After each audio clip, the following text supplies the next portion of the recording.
The Prime Minister hails the UK's huge strides in the 3 years since Brexit, as forecasters predict a looming recession. Good morning. It's 6 o'clock on Tuesday, the 31st of January. This is Breakfast on GBNews with Eamonn, Holmes and Isabel, Webster. A very good morning to you. Thank you for your company and leading the news with us this morning. Britain is forging a path as an independent nation, says the Prime Minister. This was a statement marking 3 years since Brexit. It comes as the Home Secretary warns that the Conservatives face defeat at the next election if migrant crossings are not stopped. The UK is the only major economy heading for a recession, the International Monetary Fund has predicted. The forecasts see the country lagging behind even Russia in 2023. Friends of the missing Lancashire woman, Nicola Bulley, say her two little girls want their mummy back.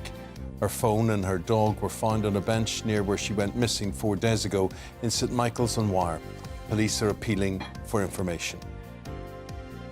The Princess of Wales has launched a new campaign to highlight the importance of early childhood. This is on social and emotional development. Launching the project dubbed Shaping Us, the Princess said it was about raising a generation of happy, healthy adults.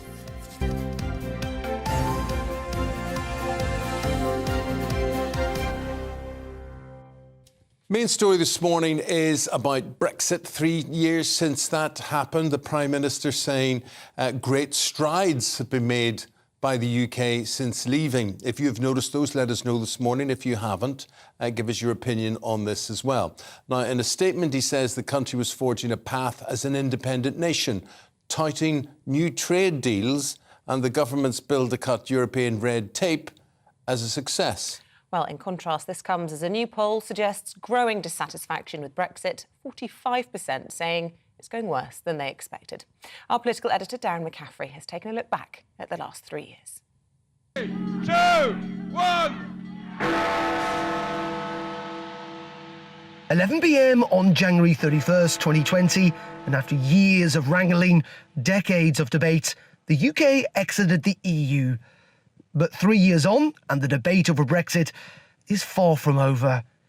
For those critics who wanted to remain, they point to Britain's economic problems, claiming that stagnant growth is not just down to the pandemic and war in Ukraine, but also a Brexit drag.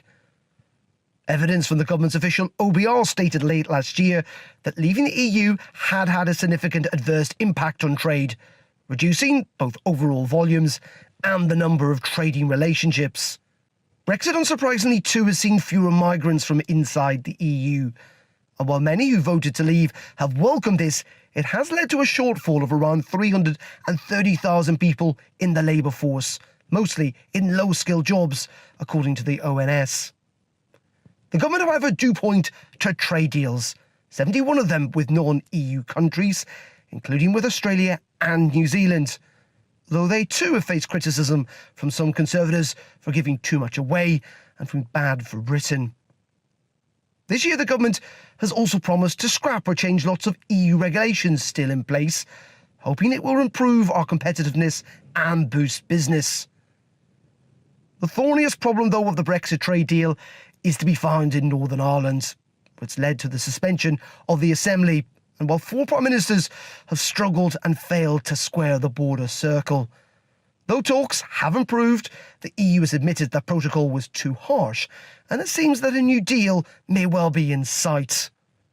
So where does this leave public opinion? Well, it appears to have shifted, with the majority now thinking Brexit was a mistake. But a poll last week on whether it should be reversed entirely found that only 43% said yes, with 41% disagreeing. If you exclude those who didn't know, it would be 51 to 49 in favour of rejoining. 3 years on, I think it's fair to say that Brexit continues to divide Britain.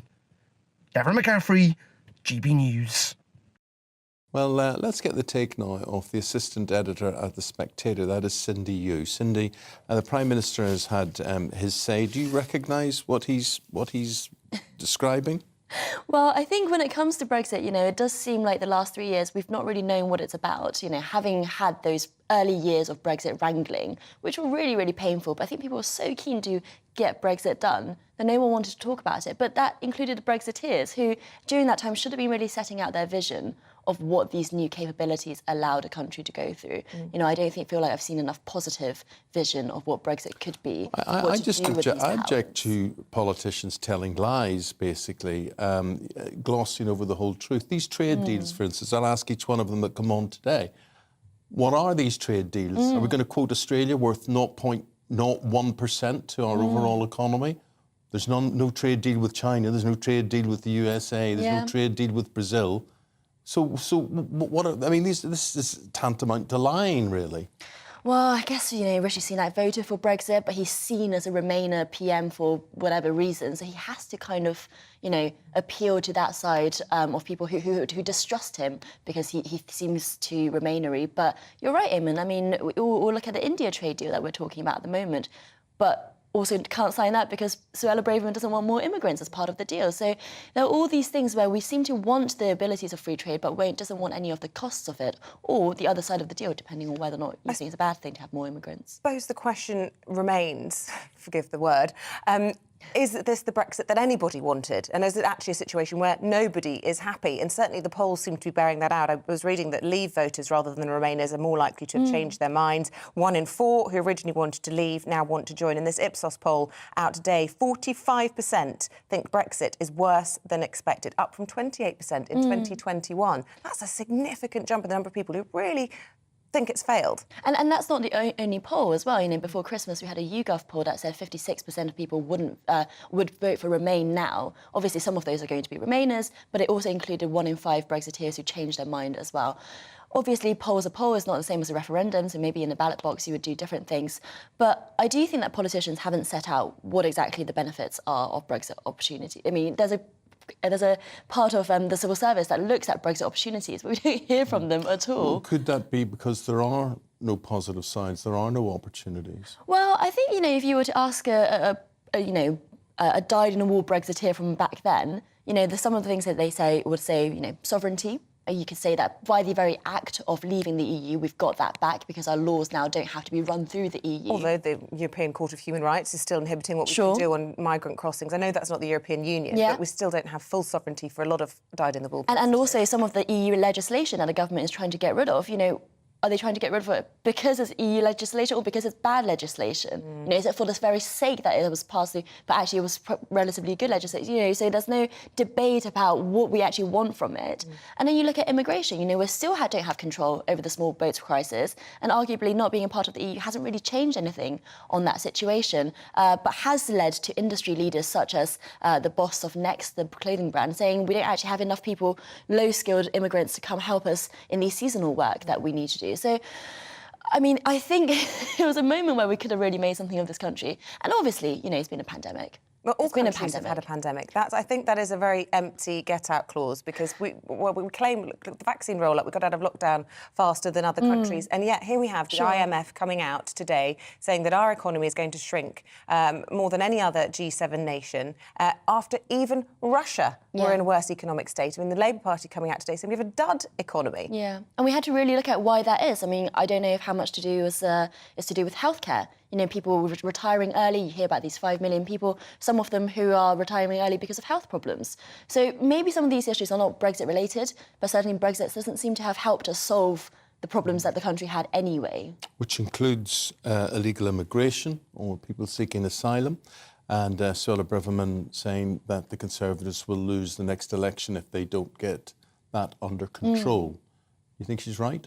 I think that might be right, yeah. I mean, part of the reason, and you can say this is what contributed to the Brexit vote, but there was certainly a feeling of no control over your borders. And that hasn't changed, I don't think. We've got that problem. And then yesterday we had firefighters coming out saying they're going to strike. We know that tomorrow teachers are going on strike. We've got this huge general strike taking place. That takes a hit on the economy as well. Yeah. Anti-strike legislation a step further after it passed through the Commons last night. But it certainly seems as though our economy, our country, is in disarray on this 3rd anniversary. Do you think that's fair? Yeah, I think that absolutely is fair. It doesn't seem like much is working in the country at the moment. I just don't know how much of it is down to Brexit, but I don't know how much of it Brexit has helped us solve these problems either. You know, some of these are really big issues. But when it comes to striking public sector people, you know, one of the arguments for Brexit was that we can have wage increases because there'll be fewer immigrants fighting for lowly paid jobs. But when it comes to low wage increases, the government won't give it to people because of fear of inflation. So the question is, well, what was it for then? If when people ask, just will go on the streets asking for pay rises, which is what you promised after Brexit, and they don't get it, well, what was the point? Look, this is the informed opinion of where we are 3 years after Brexit. If you disagree, I'm sure many of you will, please do tell us what the benefits are. Why do you think it was worthwhile? You've been listening to Cindy Hughes. Cindy is the assistant editor at The Spectator magazine. Thank you very much indeed. Thank you. Now, a top legal commentator has told GBNews he thinks it's unlikely that the UK will pull out of the controversial human rights agreement despite growing calls to ditch the treaty. Now, those in favour of withdrawal from the European Convention on Human Rights says it blocks key UK legislation, such as a more robust policy towards the Channel migrants. Our Home and Security editor, Mark White, has been taking a look at what leaving the ECHR could mean. In recent days, hundreds of people have arrived in UK waters on small boats, as Home Office officials quietly plan for the possibility that up to twice the 45,000 who crossed last year could come in the year ahead. That thought, deeply unpalatable for many, is fueling growing calls for the UK to withdraw from a human rights treaty that critics believe is hampering efforts to introduce a more assertive immigration policy. Introduced in the years after World War II, the European Convention on Human Rights was drawn up by the initial members of the then fledgling Council on Europe. It offered key protections to prevent those member governments abusing the fundamental rights of their people. But critics say there is no need for the UK to still be tied to such a treaty, that it's ludicrous judges in a European court can make rulings against British government policy post-Brexit. They cite the recent decision by the court in Strasbourg to block a Home Office flight bound for Rwanda as part of a deal struck with the African nation to process asylum seekers there. He's absolutely right. Can I thank him for raising this? It's critically important. But despite its many critics and indications by Justice Secretary Dominic Raab that he would be willing to consider it, seasoned legal commentator Joshua Rosenberg thinks it's highly unlikely the UK will ditch the treaty. This doesn't seem remotely likely. It was something that Dominic Raab floated towards the end of last year. It's not been picked up by anybody else. It's certainly not part of the bill that's before Parliament, and that bill itself seems to be going nowhere. It was published last summer, but hasn't yet had its first main debate, its second reading debate, as it's called, in the House of Commons. The ECHR's critics believe that British Bill of Rights legislation, still working its way through Parliament, could be turbocharged to take over from the European treaty. There's no doubt it would be complex, though, as the ECHR is woven into the very fabric of UK human rights laws. And there's another major issue at play here. Despite the imperative to deal more robustly with the likes of the small boat crisis, the government is proud of the UK's record on human rights. Pulling out of the treaty would be seen by many as a major blow to Britain's long-held position as a champion of human rights on the international stage. Ditching the ECHR would put the UK in the same club as the only other two European countries not signed up to the treaty, Belarus and Russia. Mark White, GB News. OK, so from that, can Brexit be truly realised whilst Britain is still in the European Convention of Human Rights? And have we any intention of getting out of it despite what politicians say? So all talk and no action so far on that. Indeed. Let us know your views. I'm sure there'll be lots on this topic and we'll be discussing it all throughout the programme. But for now, with the time at 6:14, let's bring you up to date with the rest of today's top stories. The partner of a Lancashire woman who went missing whilst walking her dog says she has two little girls that need their mummy home. A major search is continuing for 45-year-old Nicola Bulley, who was last seen on Friday on a footpath in St Michael's-on-Wye. Police say they're keeping an open mind about what happened, but do not believe Nicola was attacked. The Princess of Wales says it's more important than ever to support the development of young children. Launching her new early years campaign, Shaping Us, the Princess says she hopes to help people understand how early childhood affects later life and adulthood. 7 out of 10 drivers think the person behind the wheel should ensure everyone in the car is wearing seatbelts, according to an RAC survey. Currently, drivers are only responsible for themselves and children in the vehicle.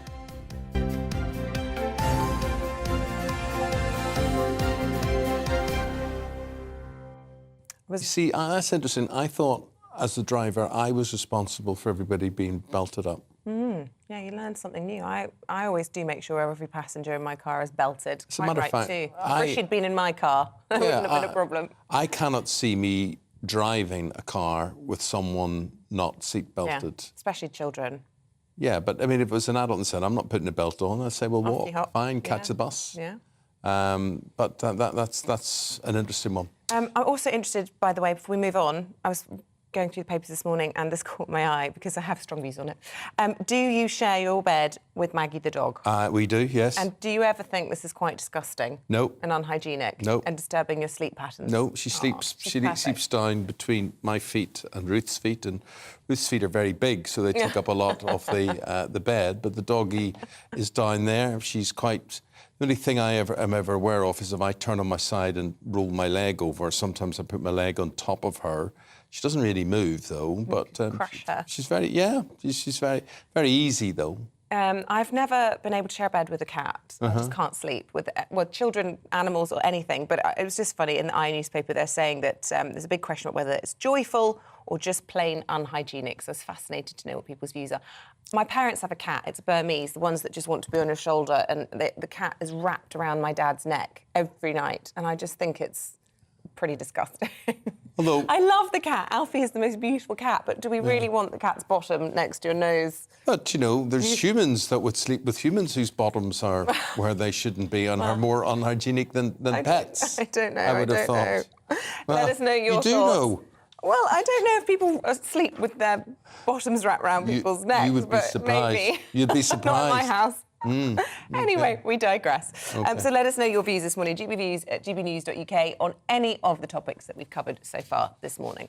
Coming up to 18 minutes past 6 o'clock on this Tuesday morning, a Dorset police officer has been charged with 2 counts of rape, the latest in a long line of scandals for the police. Yeah, this comes as Britain's largest police force, the Metropolitan Police Force, attempts to clean up its own force, with Commissioner Mark Rowley saying 2 or 3 criminal cases against officers are expected to go to court every week. So what can be done to restore trust? This morning, we're joined by former Detective Superintendent Shabnam Chowdhury. Shabnam, good morning to you. Thank you very much indeed for your time today.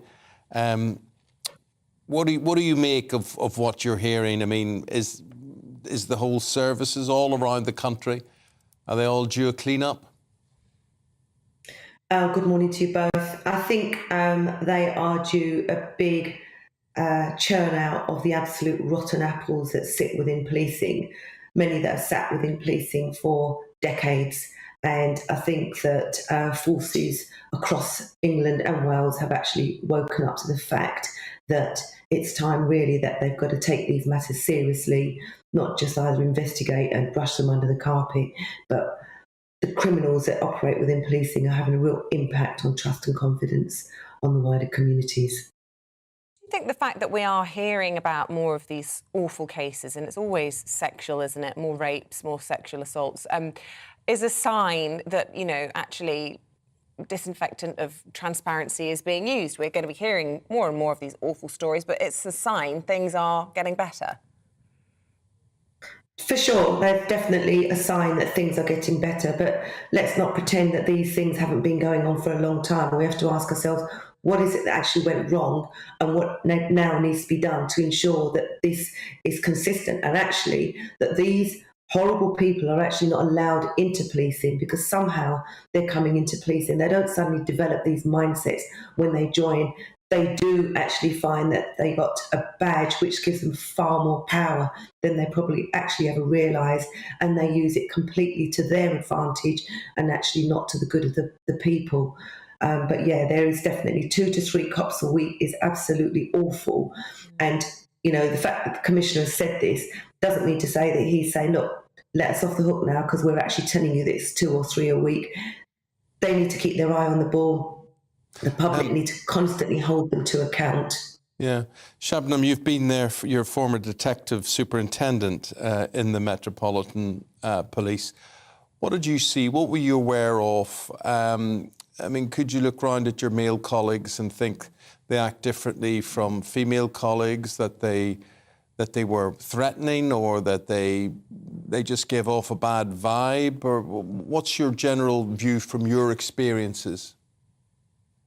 Yeah, look, my experiences were different certainly from my early stages. As I went throughout my service, there's a mixed bag. You've got some absolutely fantastic, hardworking, dedicated, top officers, but you've also got those that are terrible. I worked with officers. I remember one particular one who was awful to me. He used to refer to me behind my back with the P word, and he'd tell other colleagues this. Those colleagues were actually very good. They'd come and warn me. He then went on to be sacked for domestic abuse, actually. He was initially arrested for some violence and some public order in a pub. He was let off for that, but then it went much further, and then a few years down the line, he was sacked. So these kind of red flag behaviours are already there. They're already embedded. These people are already toxic. And with someone that is abusive, there'll be sexist, misogynistic, racist background and racist views. You might not necessarily see it very openly, particularly not now as things have changed in policing, but it can be very covert, it can be very subtle. There can be lots of microaggressions by these individuals that people like me, for example, who experienced it, who is a person and a woman of colour, who knows something's not quite right. The good thing is I do have some good officers that help call it out, but there are far too many in policing that sit there in complicit silence, are scared to speak out. I get that, but now is not the time to do that anymore. We cannot have the David Carricks and the Wayne Cousins of this world sitting in policing, abusing and violating their own colleagues and the wider public. Just moving away from the police misconduct story, just whilst we've got a former detective superintendent on the channel, I do just want to pick your brains and get your thoughts on the Nicola Bulley investigation that's underway in Lancashire. Police extremely concerned for this 45-year-old mother of 2. What's your reading of it? I mean, obviously an investigation's underway, but I just want your professional opinion. I mean, they found her phone. It was still connected to a conference call. They found her dog. It was 9 in the morning on a walk that she regularly does, and yet the police saying that they don't believe that she has been attacked, which seems sort of a confusing message. What's your analysis? What's your take? Well, I don't like to speculate, but they're right to be concerned. The fact that they're suggesting that she hasn't come to harm, we have to really keep an open mind. I think the fact that her phone has been found, to be honest with you, I don't know enough about it, but her dog has been found. It may be that her dog ran off and she went to try and save her dog. You were talking about dogs earlier and how much loved pets they are. Something may have happened in relation to the dog. She may have bolted to do something and something may have happened to her. I think that got to keep a really open mind. Every investigation and inquiry, every lead has now got to be followed through in order to hopefully find and recover her safely. Shabnam Chowdhury, former detective superintendent with Met Police. Thanks very much indeed for your time. Thank you. So we were talking about sexual misconduct within the police there, but maybe you have a story to tell. Maybe you work in a predominantly male environment. I don't want to sort of pick out professions and things, but I mean, it's different in television. Certainly, I think there's probably more females work in television than males, by and large. But it might be a different environment in television than it would be, say, if you were in the fire service, or that you were a post office worker, or you were a motor mechanic or builder or something like that. And does being surrounded by men give these guys a sense of bravado, a sense that they can do what they want, the sense that they rule the roost? Have you got an experience for or against what we've been talking about? GBViews at gbnews.uk. Meanwhile, after the break, we're going to find out why firefighters have now joined the wave of strike action sweeping the UK. Back in a moment. Hello, a very good morning to you. It's Aidan McGibbon here with the latest forecast from the Met Office. A fragmenting band of rain will clear south this morning, followed by showers in the north and an increasingly strong wind. This low pressure is responsible. It's over Iceland, but it's still bringing some wet and windy weather to places. However, the band of rain, this cold front, runs into high pressure, so it's a much weakening feature as we go through the morning. Damp for a time for southwestern parts of the country, and cloudy as well. But by the afternoon, most places are seeing brighter skies and drier conditions, especially for England and Wales, but for northern England, for Northern Ireland and Scotland, showers here and a strengthening westerly breeze. That westerly breeze is going to feel cold, 5 or 6 Celsius in the north, 11 or 12 further south in the afternoon sunshine and lighter winds. But it's cold enough for some of these showers in Scotland to fall as snow above 400 metres and hail at lower levels. The wind strengthens further then on Tuesday night with the risk of gales for exposed northern coasts of Scotland, especially around Orkney and Lewis. 60 to 70 mile per hour wind gusts, perhaps even a touch more in some of the most exposed spots. So risk of disruption here. 3 or 4 Celsius for Scotland, 6 to 7 Celsius further south where we have bright starts to Wednesday, but still quite breezy. And we keep the bright skies and the largely dry weather in the southern half of the UK during Wednesday itself. Northern England, southern Scotland, Northern Ireland, some more persistent rain for a time. And northern Scotland continuing with those strong winds first thing, but the winds eventually easing along with those showers by the afternoon. Still feeling quite cold across Scotland, Northern Ireland, Northern England, but another relatively mild day further south. Thursday and Friday both look cloudier, especially in the west of the UK, where there will be some light outbreaks of rain at times, but it will also turn a little milder.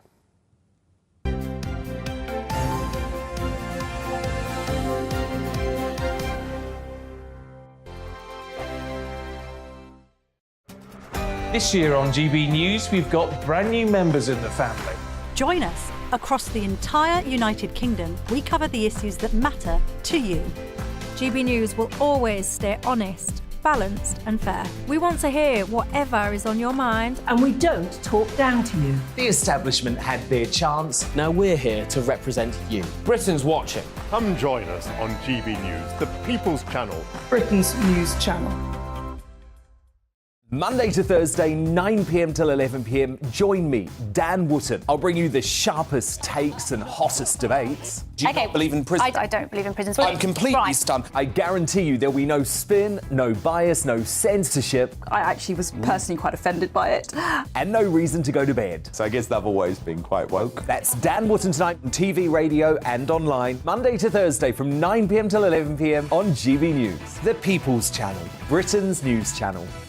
We are GB News, and we'd like to say thank you to each and every one of you for bringing us your conversations, for helping our great nation find its voice. We are here for you on radio, television, and online, across England, Scotland, Wales, and Northern Ireland. It's not the BBC, you actually get your facts right. We are proud to be GB News, the People's Channel, Britain's news channel.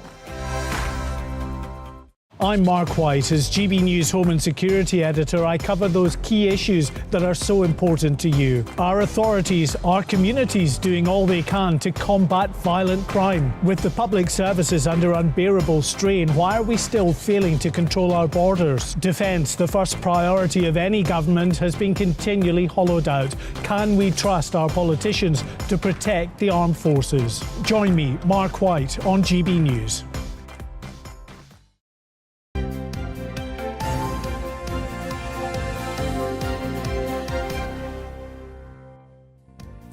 Welcome back. It's 6:29, still to come on the programme this morning.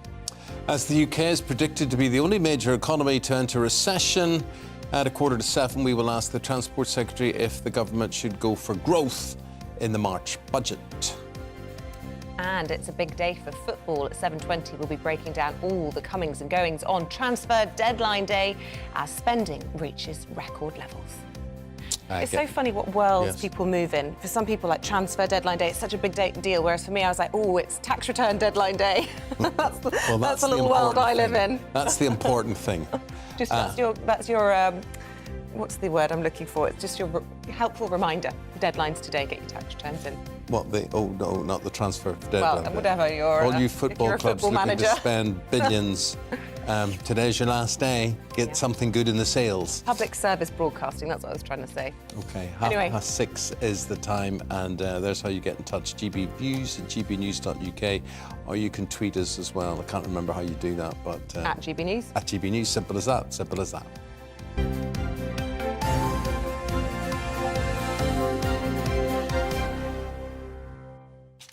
Firefighters are the latest group of emergency service workers to vote in favour of industrial action. Members of the Fire Brigades Union said they'll give the government until next week to come up with a revised pay offer before announcing strike dates. Oh, joining us now to discuss this is a firefighter and a trade unionist, Paul Embury. Paul, what are your chances of getting a deal in the next week? They haven't given in to anybody else, so they're not going to do it with you guys either, are they? Good morning, Eamonn, Isabel. Perhaps not, but I think the responsible thing for the union to do is to at least give the employers and the government the opportunity to come up with some more money. I mean, this dispute really has been rumbling on for several months now, and during that time, the union has given every opportunity really to the employers and the government to make a fair pay offer. They haven't done so yet, but perhaps the decisive ballot result that came through yesterday will focus their minds a bit more, will give the union a little bit more leverage inside those negotiations. And, you know, I'm certain that the responsible thing for the employers and the government to do would be to table a decent offer. If they do that, the strike won't happen. Well, let's get into the nitty-gritty. You were offered 5% in November last year. You've rejected that. So what is it? What number are you after? Where will you settle? Because as you know, and you only have to look at the papers, the country is in economic dire straits. The Treasury have an absolute nightmare with all of the public sector asking for more money, and we've got inflation at record high levels.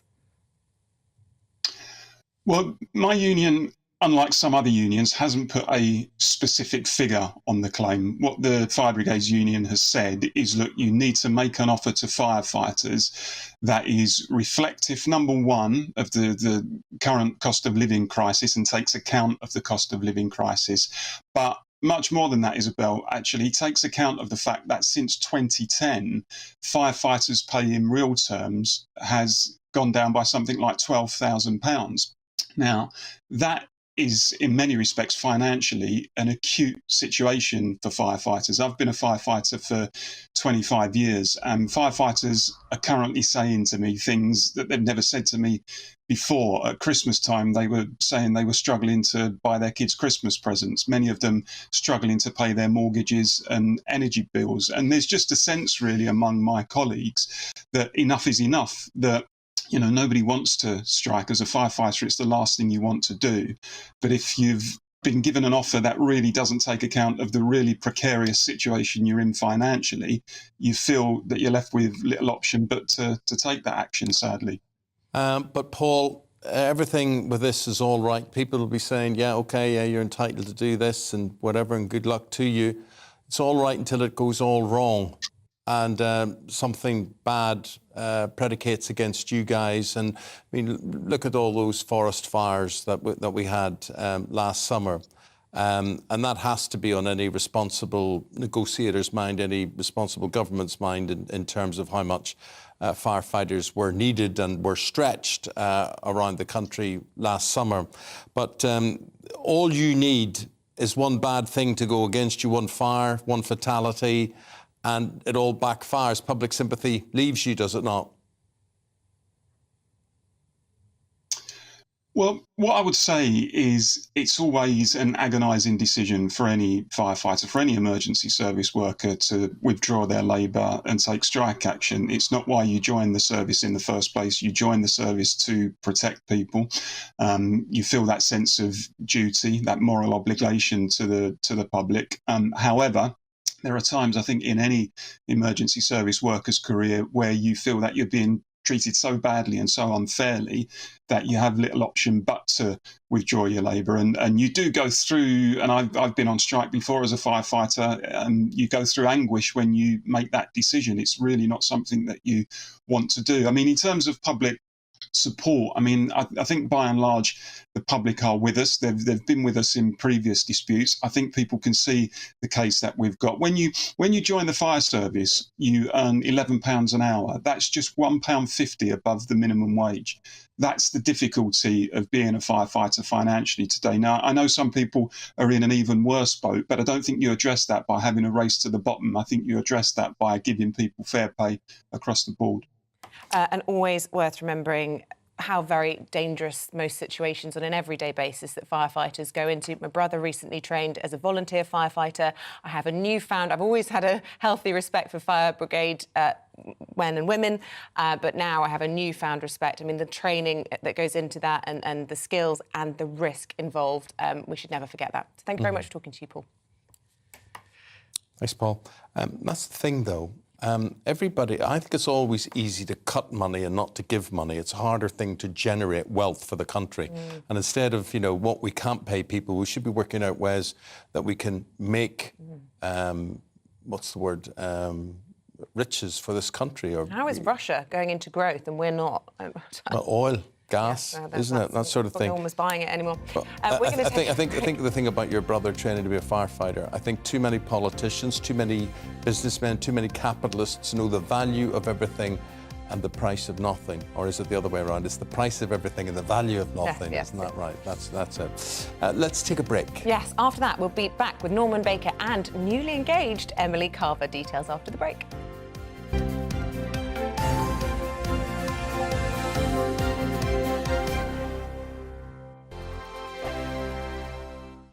He's the king of breakfast TV, and he's back. Eamonn Holmes, back on the TV with me this morning. Even remember my name. I know, it's been 4 months. You have holy water by your bed? Oh, yes. Already to bless. Yeah. Oh, Eamonn. Oh. Why do you not believe anything I say? Eamonn Holmes back on GB News Breakfast at 6 a.m. Every weekend, it's Mark Dolan Tonight. Bigger and better, starting at 8 p.m. Friday and Saturday. Can't be too safe. Bring it on. Has there ever been a more innuendo feature? And Sundays, we're on at 9. It's ridiculous. Just get on with it. Maybe you should get a proper job. Only on GB News, the People's Channel, Britain's news channel. I'm Michael Portillo. Join me on GB News on a Sunday morning for topical discussion, debate, arts and culture, and sometimes even ethical dilemmas. I don't always agree with you, Michael. Michael Portillo, Sundays on GB News, the People's Channel, Britain's news channel. Hello, I'm Michelle Dewberry, and you can join me every weekday 6 till 7 on Jubes and Kerr. You're an inspiration to us all. Clip that bit up. Well, you are. That's my ringtone. My political ambitions those days are gone, I can tell you. She's only teasing. Go on. He's probably going to want to lay down now. I'll give him 2 minutes to have one. Let's respectfully disagree. That's what we like on Jubes and Kerr. Come and join us. GB News, the People's Channel. Michelle Dewberry, weekday evenings at 6 o'clock.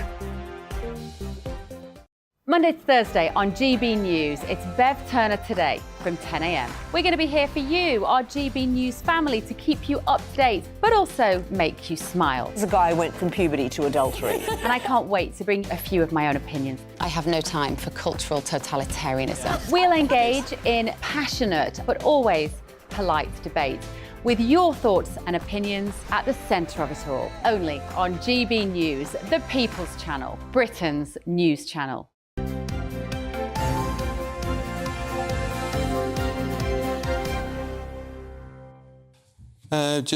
Your views on Brexit 3 years on. Helen says it took us 3 years to get Brexit done because of the Remainers, which led to businesses falling apart. Christina says we would never have been able to help Ukraine. We certainly wouldn't have been up with the vaccines if we were still in the EU. The UK, says Justin, even after 2 years, still has over 400 EU regulations. That's one of the reasons we cannot close our borders. As for trade deals, John says, trade deals with Australia benefit Australia more than Britain, and we have no trade deal with America. We're also seeing the highest levels of migration to this country ever. What a joke. When Labour gets in, they will sign us away. This one's interesting. Sorry, just to butt in, a Boris one. Stuart says Boris was never any more in favour of Brexit, but he used it as a vehicle to number 10. Wonder if other people agree with that. Once there, he couldn't care less about it and was rescued from having to act further by by COVID. Do you agree? Keep those thoughts coming in. OK, front pages, let's bring you up to date with those on this Tuesday morning. Telegraph, first of all, saying Britain is predicted to be the only G7 nation that will not grow this year owing to tighter policies. The Times reports that parents are in limbo over classroom walkouts as unions tell teachers to maintain their strike secrecy. The Sun leads with the new Chelsea winger, Mudryk, who's been slammed after using a racial term during a TikTok video. And in the Express, 1 in 4 patients are unable to see their GP, according to a new report.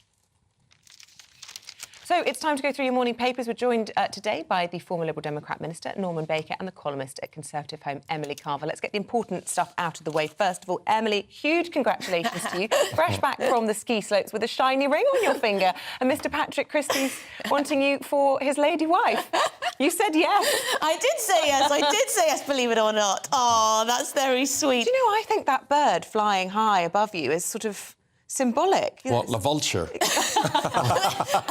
I think it's an eagle. It's an omen. I hope it's a good omen. Yeah. But yes, I'm officially off the market. You are. Well, congratulations. Enjoy it. It's a happy time and very happy for you. So let's start with you then with some less happy news. It's on the front of a lot of the papers, the Mail, the Telegraph, the Times also running it. And this will be awful reading for Jeremy Hunt and Rishi Sunak this morning, who are singled out for their policies for making us the worst economy pretty much, it seems, in the world. Yes, terrible reading for Rishi Sunak and Jeremy Hunt. According to the IMF, the UK will be the sole country in the G7 to be in recession this year. So, pretty bad news if you take it to be true. It may be slightly too gloomy. The IMF does have a history of being a bit gloomy when it comes to our forecasts, but the Daily Mail have made it clear what they think is to blame, and that is tax rises, the tax burden and fiscal constraints. The IMF did agree with that, to be fair. They singled out the high taxes and the high borrowing costs, but whether or not that's all Hunt's fault. Yeah, well, we know that corporation tax is due to rise from 19% to 25%. We know the tax burden is the highest since the end of the Second World War. So it's not looking good, really, for our economy. And, of course, Liz Truss was very short-lived as Prime Minister. She attempted to go for growth, and part of her plan was to cut taxes and also raise public spending. But it looks like Jeremy Hunt and Rishi Sunak's plan to do basically the opposite isn't working either. Norman, your thoughts? A bit of an embarrassing read this morning, do you think? Well, I mean, I have to say that some people, including some of the papers, appear to have, not Emily, by the way, congratulations, Emily. Thank you. Some people seem to have the memory of a goldfish. It wasn't very long ago that we had Liz Truss and Kwasi Kwarteng crashing the economy with a whole lot of tax cuts and growth, going for growth in that way. And now the papers are saying, why don't we just go for taxes, cutting taxes and going for growth that way? You know, this is what happened last time. There's billions of pounds of consequences from that interregnum from Liz Truss. So I think the unwritten story here is, why is Britain the only country in the G7 which is predicted to do so badly? Of course, we've had COVID. I actually did quite well on COVID. So, in fact, that's a plus for the country. Of course, we got Ukraine. But everybody's got Ukraine. All the other countries have got COVID and Ukraine to deal with as well. What's the difference here? Brexit. I'm sorry to say it's Brexit. And the Office of National Statistics showed that we've lost 4% of GDP from Brexit. Trade is down 15%. And we've got shortages of key workers in places like NHS because the European Union residents have by and large gone home or been asked to go home. I mean, people are now realising this is a disaster. And you saw this poll on Monday that 45% of Britain thought Brexit was going to get worse than they expected, up from 28% last year. And even 1 in 4 who voted leave now regarded as a mistake. But is it Brexit's fault, or is it the version of Brexit that has been fed to the country? Because a lot of people will say, I voted for Brexit, but this is not the Brexit that I want. Well, that may be true. And I think some people voted for Brexit on the basis that they were going to stay in the single market, for example, with different sort of Brexit. And had that occurred and we stayed in the single market and the customs union, a softer Brexit, then I think the situation would be different. But we've gone for the hardest possible Brexit, and this is the consequence, I'm afraid. Emily, I'm sure you've got views on that.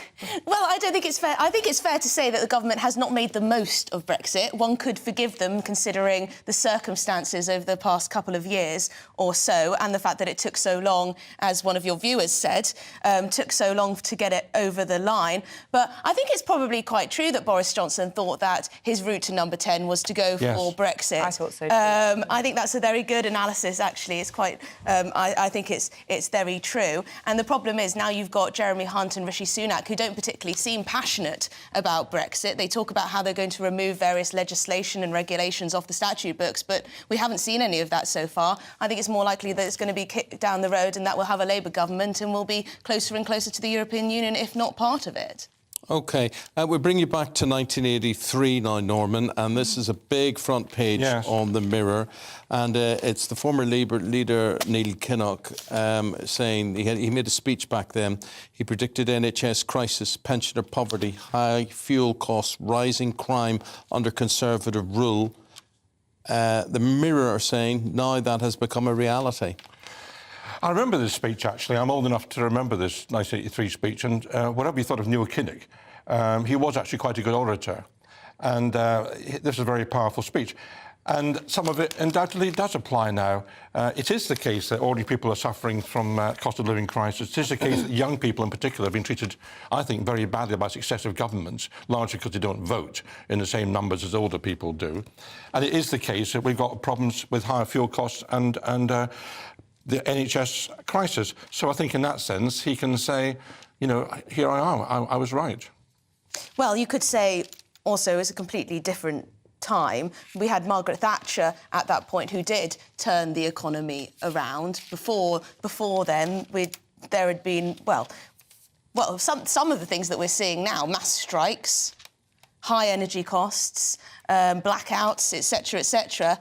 What we need is a leader who can turn things around, and I don't believe Kinnock's economic policies would be the right ones. No, neither do I, actually. I'm not saying he got it right. I'm just saying that his prediction, which actually was maybe wrong in '83, is actually quite germane now. It's not a question really of turning the economy around, isn't it? It's, when you look at all these strikes and you look what's going to happen tomorrow, it's about workers being paid, you know, proper day's pay for a proper day's work. It's about people being appreciated, about being resourced properly. I mean, the great majority of these workers just feel completely unloved. Yes, I think morale is very low in large parts of the public sector. The problem is we've got to a position where we don't have enough tax revenue coming through because our economy isn't booming to be able to justify across-the-board pay rises that meet inflation. I think it's very difficult for the government to decide where to boost wages and where not to. Where are we going to generate wealth, Emily? Where? Well, the F word, fracking. Well, it has to be in the private sector, doesn't it? Well, fracking could make some money, yes.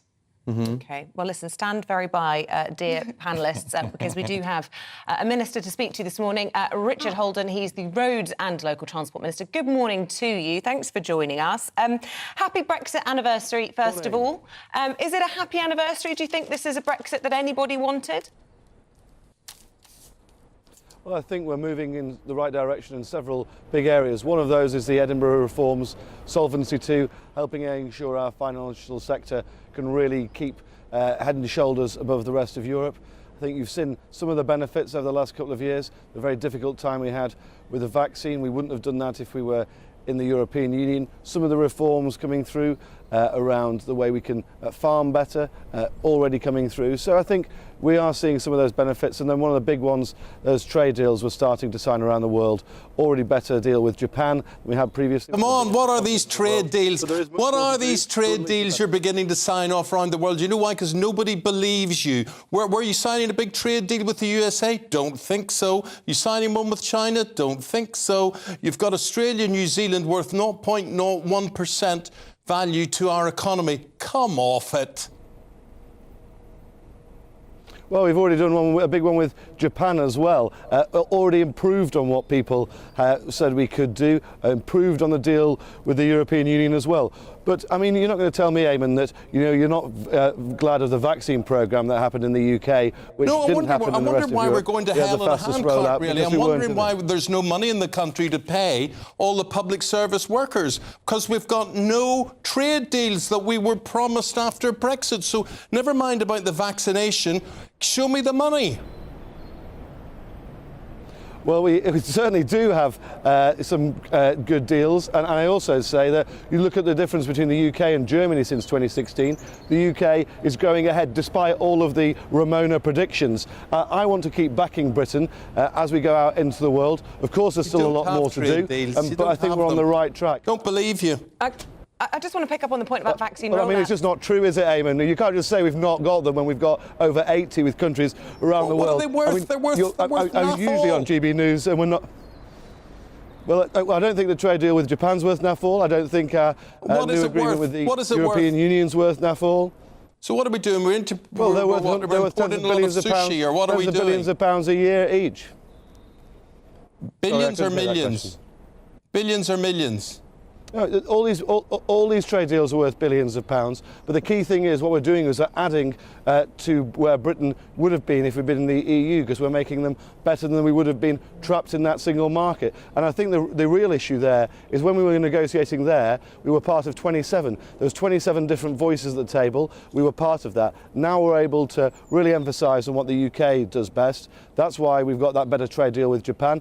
Yes, you've already mentioned Australia and New Zealand. We're looking at that big Pacific Rim deal as well, which is really going to be where the markets of the future are really expanding rapidly. That's what the basis of the New Zealand and Australia does. It opens up Indonesia, Chile, and big deals all around the Pacific Rim with those fastest growing economies in the world. That's where Britain needs to be, positioned with the fastest growing economies of the world in the longer term, not stuck with the European Union. Well, I'm glad you've mentioned fastest growing economies, because a big report out by the IMF today has been pretty damning of the state of our economy. They say it's to shrink faster than any other G7 nation. You mentioned Germany a moment ago. It leaves the economy languishing behind, wait for it, Germany and even Russia, with both countries expected to eke out of growth this year, unlike us. It's a damning indictment, isn't it, on the Chancellor, whose own tax policies have been singled out as one of the causes of the problems. Well, what we've seen actually over the last couple of years, this isn't a forecast, this is what's actually happened. Both the IMF and OECD said the UK would grow more slowly than other countries, but let's look at what's actually happened. Actually, we've grown faster than those countries. We've grown faster than Germany since 2016. We've grown faster than France, Italy, Japan since 2010. We're actually outperforming these predictions. Now, I'm not saying there aren't headwinds internationally, there certainly are, but I think that Britain can outperform just like we have done and beat these forecasts just like we have done over the last couple of years. OK, well, I'm glad you think that, and you seem dismissive of forecasts, but what about the views of hugely successful Sir James Dyson, who says that your economic policies are stupid, or Archie Norman, the chairman of M&S? The Institute of Directors has called Hunt's strategy empty, and the British Chambers of Commerce has said that constant policy changes are a recipe for disaster. Well, look, I think over the last couple of years we have had to see some difficult times, and we have seen some stability brought in by Rishi and Jeremy. What we're seeing not is constantly policy changes, but is the government concentrating on 5 top priorities. First of all, dealing with the boats. Secondly, dealing with the backlog. But we've got to get debt under control, we've got to get inflation under control, and we've got to get growth going. Those are the 5 priorities of the government. They're the same priorities that my constituents in North West Durham have and people across the country have. What I want to see is us being able to grow the economy, and which enables us to pay down that debt, but crucially we've got to keep inflation low, because the worst thing that can happen to any economy is inflation continues to take hold. We've seen some really difficult figures out from Germany as well in the last couple of days, well below where they'd forecast to be, but I think that we can really buck the trend. We've beaten the forecasts from the IMF and the OECD over the last couple of years, and I think we can certainly do it again. We've already heard from the Governor of the Bank of England that he thinks that any recession here in the UK is going to be shallower because of the policies of Jeremy Hunt and Rishi Sunak, which is good, but we need to get back to growth as quickly as possible. Yeah, and of course, having huge strikes tomorrow, 500,000 workers across 7 unions is really going to help with growth, isn't it? No, it's not, and I really don't want to see the unions out on strike. What I want to see is the unions sitting down, looking at the overall circumstances, accepting reasonable pay deals. I think that's what's really important for people in the UK. They don't want to see kids' education disrupted, not after COVID. They don't want to see hospital appointments disrupted, not after the couple of years we've seen with the backlogs building up because of that. What they want to see is our public services operating in a sensible way and in a way which can help grow the economy more broadly. We don't want to see transport workers on strike either on the rail sector. Some of the unions have already settled, like the TSSA. Others are still not there yet. I hope we can get people over the line, because I don't want to see strikes. I want to see us all working together to try and get through what has been a very difficult time with inflation, which has hit all of the world, let's be honest. Following those big price spikes in energy, we have to get into a situation where we are seeing that growth come through, and we can only do that if we're all pulling in the same direction. And I hope what we see in the next few weeks is some of those public sector unions coming to the table again. I'm just looking at a report into the way the BBC cover economics, and it must be a source of frustration for you as a local transport minister to see that the big shiny projects, the HS2s and railways in general, get more coverage, far more coverage than there ever is coverage on what happens with local transport, which is the only transport option for many people, and spending and development on that. What sort of condition is local transport? And when you say you're responsible for local transport, what does that mean, Minister? That covers everything from tram networks, bus networks, devolved administrations, the devolved powers to the mayors, all those transport deals you're seeing across the country. One of the big things that we've done over the last few months is to try and get passenger ridership numbers up. That's why we've introduced the £2 bus fare all across the country outside of London, a maximum for a single with over 4,600 routes, 95% plus of operators taking part. I want to see, through these difficult times, us trying to get people back on the bus after what's been really tough times for people, with lower cost journeys, and also trying to encourage some of those people who perhaps have been a bit scared to go out following the COVID pandemic back on the bus network, so we can save them for the long term. Sorry to interrupt you. I just want to squeeze in one question before we let you go, and this is about the European Convention on Human Rights. Your colleague Suella Braverman saying that unless you sort out the situation with the legal crossings of the Channel, then you will lose at the next election. Do you agree with her that the ECHR is the obstacle to solving this problem? Do you want to see out of it? What I want to see is the government delivering on this. The boats is one of the biggest issues for my constituents, stopping that illegal migration. But that's a yes. And I'm fed up of seeing it. My constituents are fed up of seeing it, and I think we need to take whatever measures are necessary to get there. OK. That's Richard Holden. He's the Roads and Local Transport Minister. Thank you for your time this morning. Appreciate it. We'll move on now. We'll say goodbye to Norman Baker and Emily Carver as well, who have been reviewing our newspapers. They'll be back in about 45 minutes, and we'll have more of your views on this, the third anniversary of Brexit. That's the big debate this morning. After this short break, don't go away.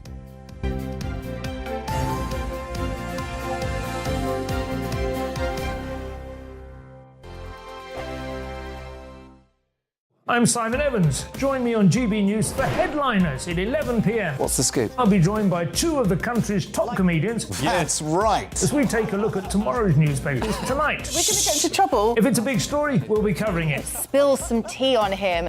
There we go. But we'll also have some fun. I wouldn't stick up a bank. My father didn't love me. So anyway. Headliners every night from 11 on GB News, the People's Channel, Britain's news channel.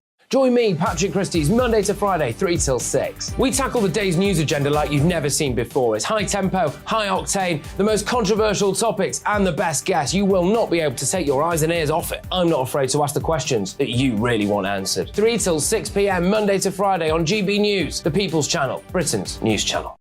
Hi, Andrew Pierce here. Join me every Friday lunchtime for a proper no-nonsense debrief of the week's events. With special guests in the studio and the GB News team on the ground, I'll be getting you up to date with news, some intelligent discussion, and my own sharp take. The weekend starts here with me every Friday lunchtime on GB News, the People's Channel, Britain's news channel.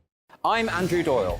Join me at 7 o'clock every Sunday night for Free Speech Nation, the show where I tackle the week's biggest stories in politics and current affairs with the help of my 2 comedian panellists and a variety of special guests. Free Speech Nation, Sunday nights from 7 on GB News, the People's Channel, Britain's news channel. We are GB News, the People's Channel. And right across the United Kingdom. You can find us on Sky Channel 512. Virgin Media Channel 604. Freesat Channel 216. Freeview Channel 236. And YouView Channel 236. You can also take us with you on DAB Plus Radio. With the GB News app and at the website gbnews.uk. We're absolutely everywhere. Come join us on GB News, the People's Channel, Britain's news channel.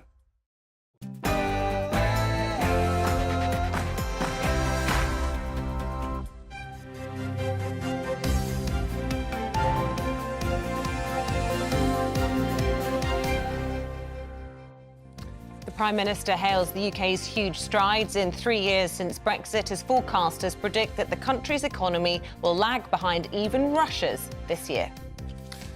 Hello there, very good morning to you. It is 7 o'clock. It is Tuesday the 31st of January, the last day of January, and you're tuned into Breakfast on GB News, on television, on radio, online with Eamonn and Isabel. Here's what's leading the news this morning. Britain is forging a path as an independent nation, the Prime Minister has said in a statement on the 3rd anniversary of Brexit. It comes as the Home Secretary warns the Conservatives face defeat at the next general election if migrant crossings aren't stopped. The UK is the only major economy heading for a recession, says the International Monetary Fund. The forecasts see the country falling behind even Russia in 2023. Friends of missing Lancashire woman Nicola Bulley say her 2 little girls want their mummy back. Her phone and her dog were found on a bench near where she went missing 4 days ago in St Michael's on Wire. We'll be live from the scene as police appeal for any information. And the Princess of Wales has launched a new campaign to highlight the importance of early childhood on social and emotional development. Launching the project, the Princess said it was about raising a generation of happy, healthy adults.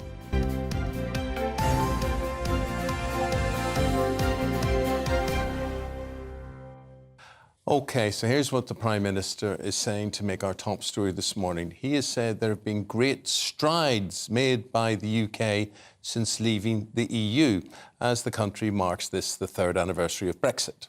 In a new statement, he says the country was forging a path as an independent nation, touting new trade deals and the government's bill to cut European red tape as successes. Just on the programme, we've had the Roads and Local Transport Minister, Richard Holden. He said Brexit has brought benefits to the country. Do you believe him?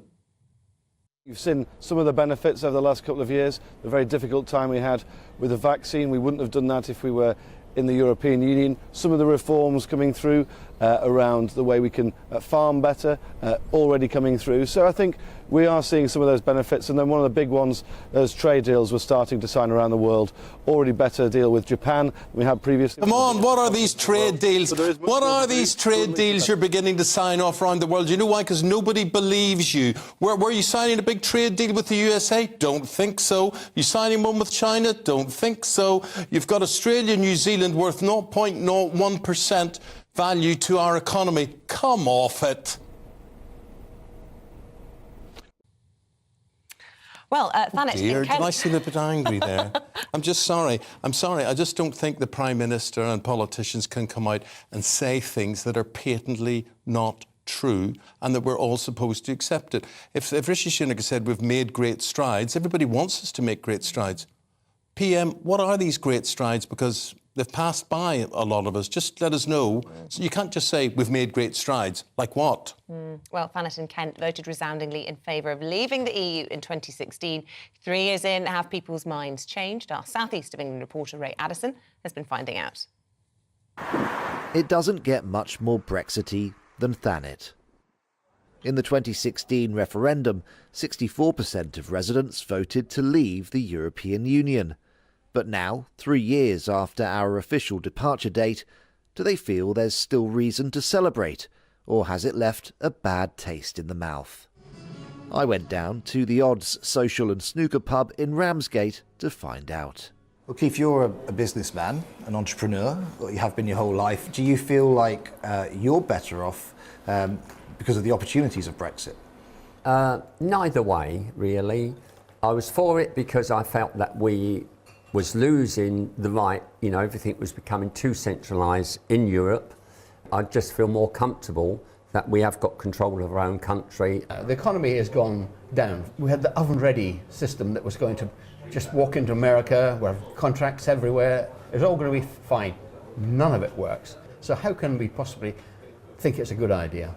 So just before we formally left, just under 1,900 migrants crossed the Channel, and last year just under 46,000 migrants crossed the Channel. Yeah. So do you feel, Keith, that that's a success? Are we controlling the borders?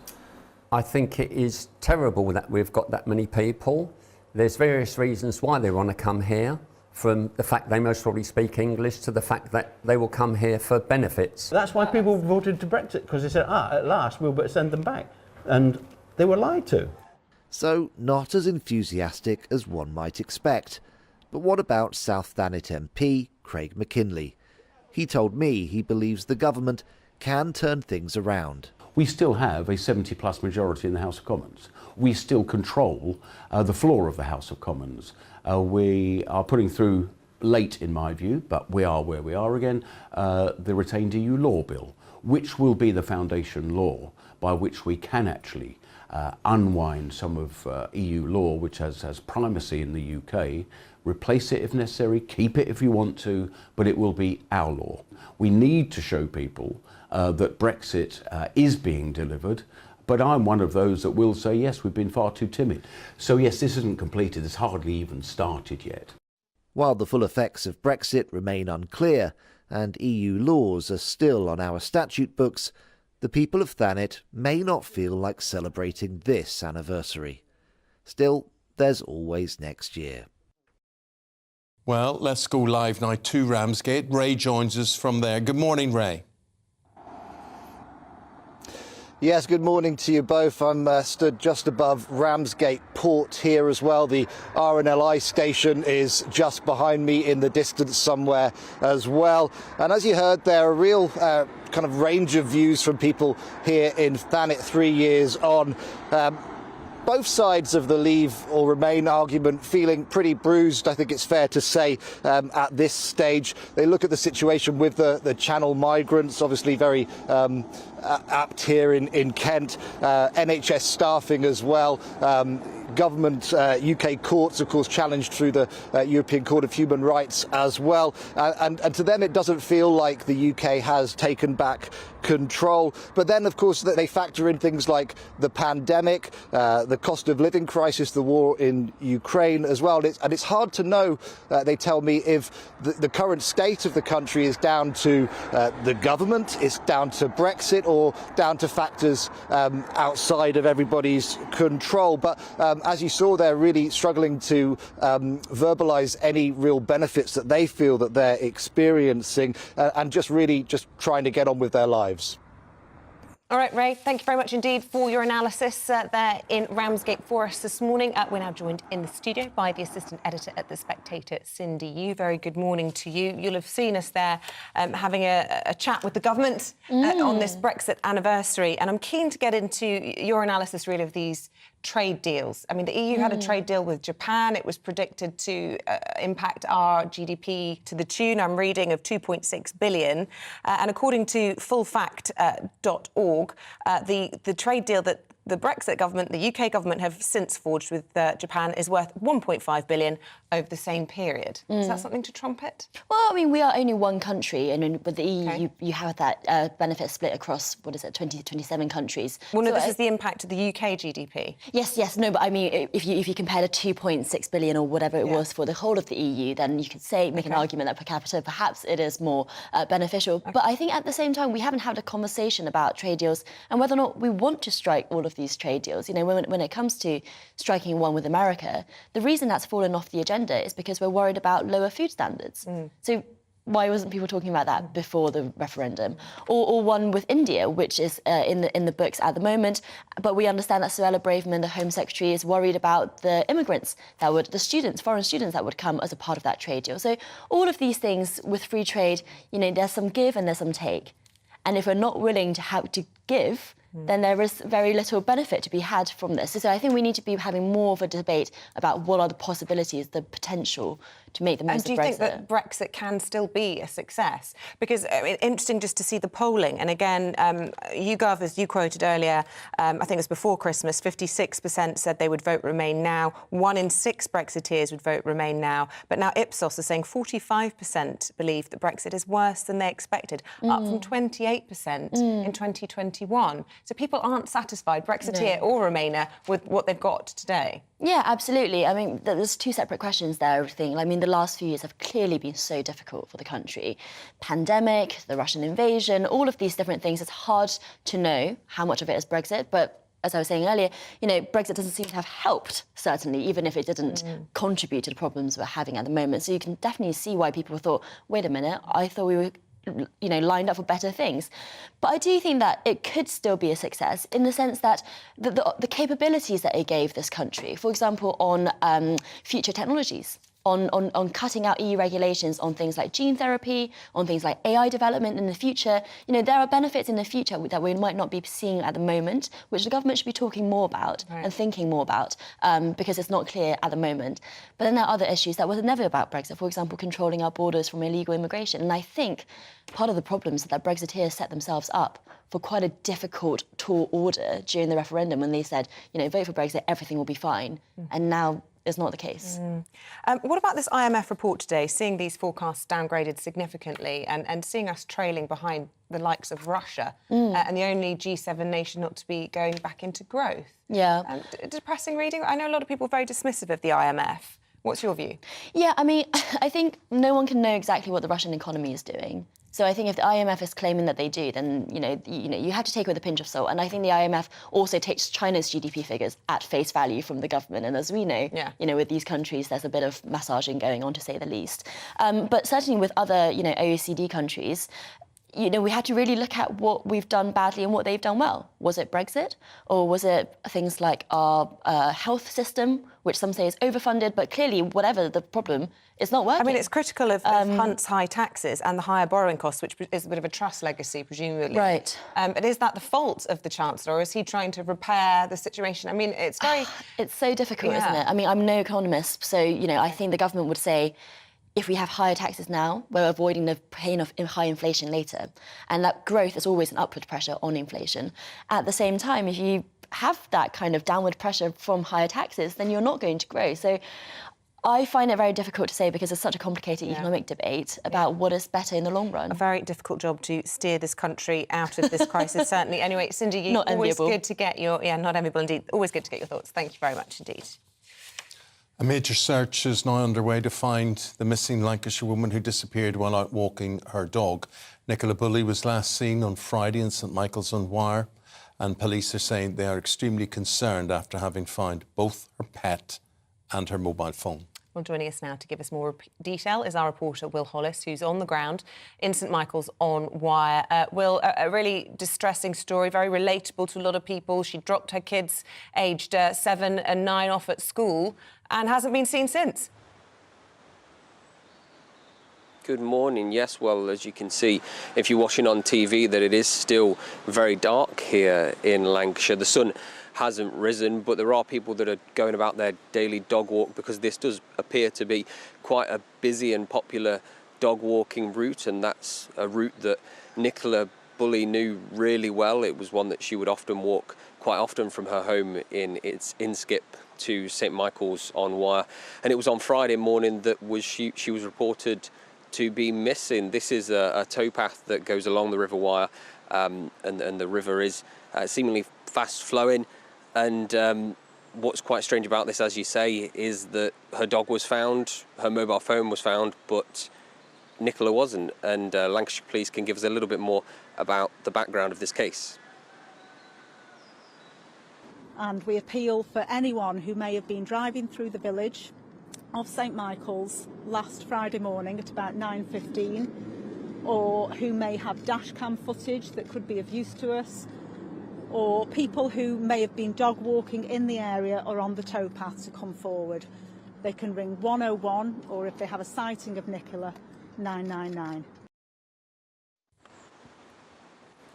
Yes, well, police is really keen to get any information from anybody who might have been driving through St Michael on Wire in the early hours of Friday morning, 9:15, just after she supposedly dropped her kids off at school. She was described as wearing a black gilet and black leggings. She's described as being a white woman, 5 foot 3 inches tall, with light brown hair. Now, police have said that they're extremely concerned about the whereabouts of Nicola, and you can see that in the efforts that they've been putting into this search. This is, of course, 4 nights that Nicola has been missing. This is Tuesday, and she went missing on Friday. You can tell how worried they are because they've been using divers, they've been using search dogs, they've been using drones and helicopters as well. You can tell because it is a close-knit community and people do seem to know Nicola, if not by name, certainly by face and certainly by her dog along this route.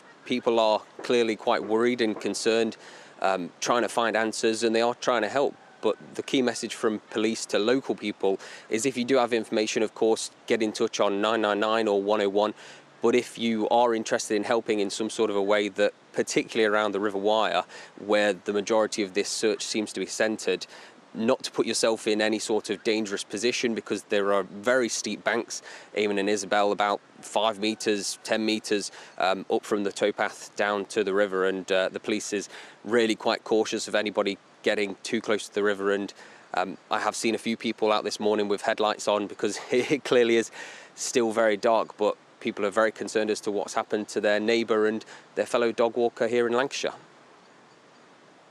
We're talking about living in perpetual hell. I can imagine it's absolutely terrible situation for all involved. Will, thank you very much for that update. And just to let you know, we will keep a close eye on all developments relating to that story for you here on GB News. The time, 16 minutes past 7. Let's bring you up to date with the rest of today's top stories.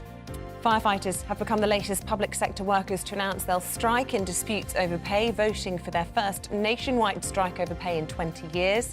The Fire Brigades Union says it won't announce any strike dates until after it meets with its employers to allow for improved offers to be put on the table. The Princess of Wales says it's more important than ever to support the development of young children. Launching her new early years campaign, Shaping Us, the Princess says she hopes to help people understand how early childhood affects later life and adulthood. 7 out of 10 drivers think the person behind the wheel should ensure everyone in the car is wearing seatbelts. That's according to a survey by the RAC. Currently, drivers are only responsible for themselves and the children in the vehicle.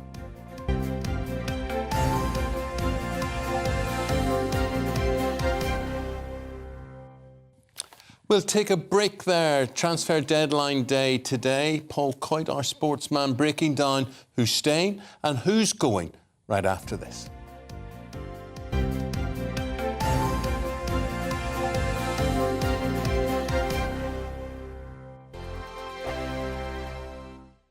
He's the king of breakfast TV, and he's back. Eamonn Holmes, back on the TV Surprised with me this morning. Even remember my name. I know, it's been 4 months. You have holy water by your bed? Oh, yes. Oh, already to bless. Yeah. Oh, Eamonn. Oh. Why do you not believe anything I say? Eamonn Holmes back on GB News Breakfast at 6 a.m. Here on GB News Live, we'll be keeping you in the picture, finding out what's happening across the country and finding out why it matters to you. We'll have the facts fast with our team of reporters and specialist correspondents. Wherever it's happening, we'll be there from 12 noon on TV, radio and online. GB News, the People's Channel, Britain's news channel. I'm Michael Portillo. Join me on GB News on a Sunday morning for topical discussion, debate, arts and culture, and sometimes even ethical dilemmas. I don't always agree with you, Michael. Michael Portillo, Sundays on GB News, the People's Channel, Britain's news channel. Hello, I'm Michelle Dewberry, and you can join me every weekday 6 till 7 on Jubes and Kerr. You're an inspiration to us all. Clip that bit up. Well, you are. That's my ringtone. My political ambitions those days are gone, I can tell you. She's only teasing. Go on. He's probably going to want to lay down now. I'll give him 2 minutes to have one. Let's respectfully disagree, that's what we like on Jubes and Kerr. Come and join us. GB News, the People's Channel. Michelle Dewberry, weekday evenings at 6 o'clock. This year on GB News, we've got brand new members in the family. Join us. Across the entire United Kingdom, we cover the issues that matter to you.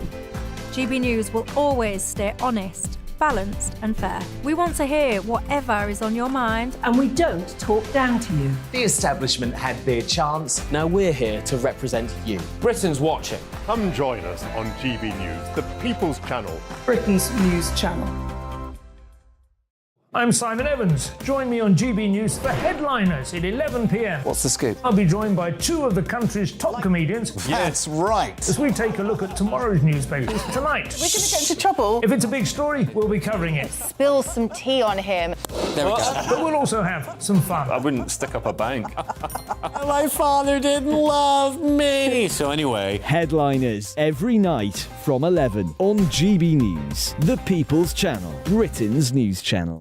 I'm Andrew Doyle. Join me at 7 o'clock every Sunday night for Free Speech Nation, the show where I tackle the week's biggest stories in politics and current affairs with the help of my 2 comedian panellists and a variety of special guests. Free Speech Nation, Sunday nights from 7 on GB News, the People's Channel, Britain's news channel. Join me, Patrick Christie's, Monday to Friday, 3 till 6. We tackle the day's news agenda like you've never seen before. It's high tempo, high octane, the most controversial topics and the best guests. You will not be able to take your eyes and ears off it. I'm not afraid to ask the questions that you really want answered. 3 till 6 p.m, Monday to Friday on GB News, the People's Channel, Britain's news channel. Hi, Andrew Pierce here. Join me every Friday lunchtime for a proper no-nonsense debrief of the week's events. With special guests in the studio and the GB News team on the ground, I'll be getting you up to date with news, some intelligent discussion and my own sharp take. The weekend starts here with me every Friday lunchtime on GB News, the People's Channel, Britain's news channel.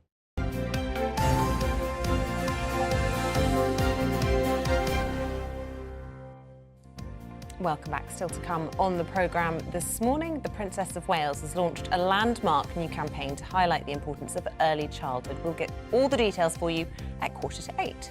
Half an hour after that, at 8:15, we'll be asking the former head of the British Army if the UK's fighting forces are fit for a war, because an American general said that the British Army is no longer considered top level.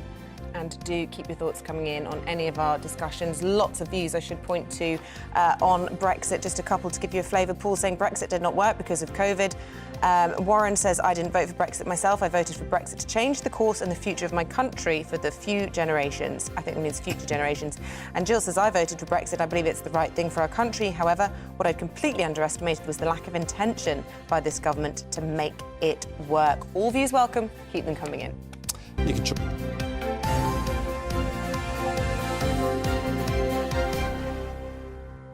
the back pages, because this is not just Tuesday, January the 31st. This is transfer deadline day. Mail, first of all, get out of here, they say, as the Manchester City manager Pep Guardiola tells defender João Cancelo to leave the club after there was a bit of a bust-up. There were a few handbags going on at the training ground. Ped in Chelsea says the star, the Shopaholic Blues, could be able to break the British transfer record for the World Cup winner Enzo Fernandez. And look at this, Rory McIlroy red hot, according to the Telegraph. He beat his Teagate rival Patrick Reed in the Dubai Desert Classic. And he won a very big trophy for that, which he's won twice before. It is huge trophy. Well, what do you wonder what they do with that, Paul? I don't know what they do with it, because a lot of the time they hold it, don't they? And it's like Wimbledon, and they'll parade it, and then it just goes back to them, and then they get a small replica. So maybe that's what he gets. I mean, it's like a massive Aladdin's lamp. It's about the size of a car. It is, yeah. And it's huge. You can't bring that back to the China cabinet, could you? You can't sort of just go, Rory, and sort of keep it under there. I'm sure they keep it. I'm sure that's what they do. But Rory was very happy. But he certainly does get the cheque, and that's even bigger than the actual trophy. Yes, and it was $1 million. Over $1 million. Quid, yeah. Yeah, over $1 million. And the fact that he beat Reed, you know, was good. Well, I mean, that meant everything, didn't it? Yeah. Because of all the bust. I mean, because you mentioned Teagate, and that was where, and we spoke about it last week, where Patrick Reed threw the tea towards him because there'd been the bust up between them. Patrick Reed had a lawsuit against Rory, and it was delivered to him on Christmas Eve. And so anyway, there's personal stuff that goes on, and where you get professionals that will say, oh, no, I just wanted to win the trophy. The fact that he beat him the last few holes as well means everything as well. Well done, Rory. Well Good done, old Rory. Right, so here we are, transfer deadline day. I thought it was a relatively quiet transfer window, but we're heading for a record in spending time. A lot of money. And this is Chelsea. This is mainly Chelsea. $500 million. Oh, it's just insane money, isn't it? See, what the question is when we talk about FFP, financial fair play, and you've got to be able to run the club within the club's means, and it's all got to work out with the balanced books. But the money that Chelsea is spending, which is just incredible. So Enzo Fernandez is the next player, Argentinian World Cup winner, and it looks like the world record is going to be broken, or the British record anyway, 105.6 million pounds, so 120 euros, coming from Benfica. Benfica knew very well that Chelsea will probably pay whatever they ask. They've been saying, no, look, we want 120 million euros. That's it. That's what we want. Chelsea have been trying to deal with it, but on transfer deadline day, I'm sure it's going to go through. And it's just another signing for Chelsea, who are not looking very good. They need signings. And Todd Bowley's just going, whatever you want, I'll have him, I'll have him, I'll have him. But except there are these financial fair play rules that seem to restrict some clubs more than others. Well, this is the strange thing. How exactly it is working, they're getting around it. You've got Chelsea have been offering contracts that instead of usual like 3 years or so, they're 8 years. And the reason they're 8 years is because they're spreading the cost. So it's like car purchase, isn't it? Exactly, and it keeps them within the rules. But now UEFA have come back and said, actually, we see what you're doing, and that's got to stop. So that is going to stop. They're not going to be able to do that anymore. But the amount of money, it'll be a record transfer deadline day for January. I'm sure that's probably Chelsea on their own. Well, Arsenal are desperate to spend money. They're offering a lot to Brighton, and they're not being accepted. That's right. It's Moises Caicedo. Now, Moises Caicedo is another terrific player that's come out of Brighton. But he's there, Ecuadorian. But the thing is, he's at Brighton at the moment. And how much do Brighton sell? How often do they keep working? It's another thing we've discussed a lot over the last few months. He's someone they want to keep hold of because Brighton are doing extremely well and they're pushing for European places. But then if Arsenal come along and say they've already turned down 70 million for him, and if they come along and say 80 million, everybody has their price. Yeah. But the amount especially of if the lad wants to go. I mean, if he wants to go, and the indications are that he would be open to a move to Arsenal. Yeah, and there's player power, because players these days, they can say, well, in that case, I'm not going to play, I'm not going to train, I'm going to do this, and it's in the best interest of everybody. So they've sold Bissouma, Cucurella, this in the summer, Trossard that's gone to Arsenal as well. So the amount of money that Brighton have made, but they are running as a very good club. They're making money, they're actually doing well, they're playing football as well, and probably the best side that they've ever had at Brighton. So it's working very well for them. But whether he's going to go, we'll find out today. What have you heard about the bus stop at the Man City training ground? Yeah, this is another one. These happen all the time, but they happen behind closed doors. But this is what we're hearing, is that Cancelo's had little arguments with Pep Guardiola, and now it looks like Cancelo, who's a fantastic footballer, but if you're going to break the rules and if you're not going to get on with the manager. So it looks like a loan probably to Bayern Munich is going to be on the offing today. So what's actually happened, I'm sure we'll find out over the next few days. Until everybody cools off. Yeah, exactly. Sean Dyche has made his appearance at Everton. Yep, he's going to want some players as well. And it's coming in Leaving it a bit late. It's like leave it right down to the last minute. But he needs a striker. They're talking about Conor Gallagher maybe leaving Chelsea, heading up to Everton. But Everton, it's not really what Everton need. Everton need someone that's going to put the ball in the back of the net. So they're going to be working very hard today. Sean Dyche, I mean, let's face it, he's probably got a free pass on this. He's going to try his best to get players in, probably looking at a couple of players to come into Everton, the amount of money they've spent as well, but they need the right players, which has been the problem that they've had over the past year or so, bringing in players, but not the right players for what they need. What do you make of the FA Cup draw for the 5th round? I think you did quite well. Manchester United at home to West Ham. Everybody, you know what? Every supporter I was and every other supporter I know watching this we're going, I know what's going to happen. We're going to get Manchester United away, aren't we? We're going to get Manchester United away. And I've spoken to West Ham fans already going, I knew we were going to get that. So West Ham, who managed to beat Derby last night, Manchester United, you've got them. What else have we got? We got Wrexham or Sheffield United. I suspect Sheffield United. I think everybody would like Wrexham to do it. But they will be playing at home to Spurs in the next round at the end of February. Fulham or Sunderland, they've got to play up at the Stadium of Light for their replay. You've got Leeds.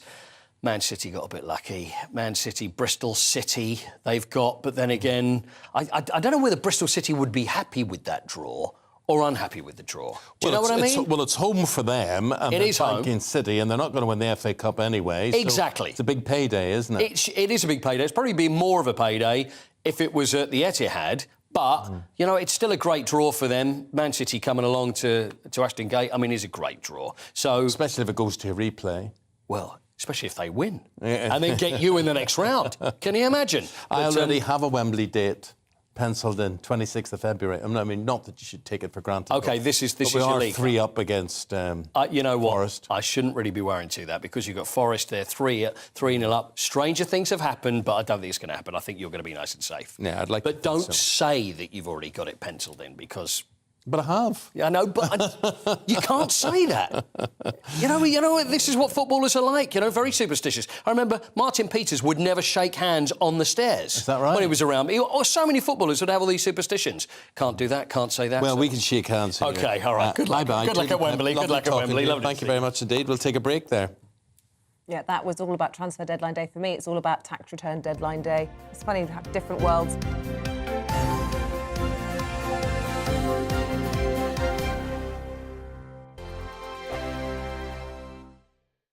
We are GB News, and we'd like to say thank you to each and every one of you for bringing us your conversations, for helping our great nation find its voice. We are here for you on radio, television, and online, across England, Scotland, Wales, and Northern Ireland. It's not the BBC, you know, you actually get your facts right. We are proud to be GB News, the People's Channel, Britain's news channel.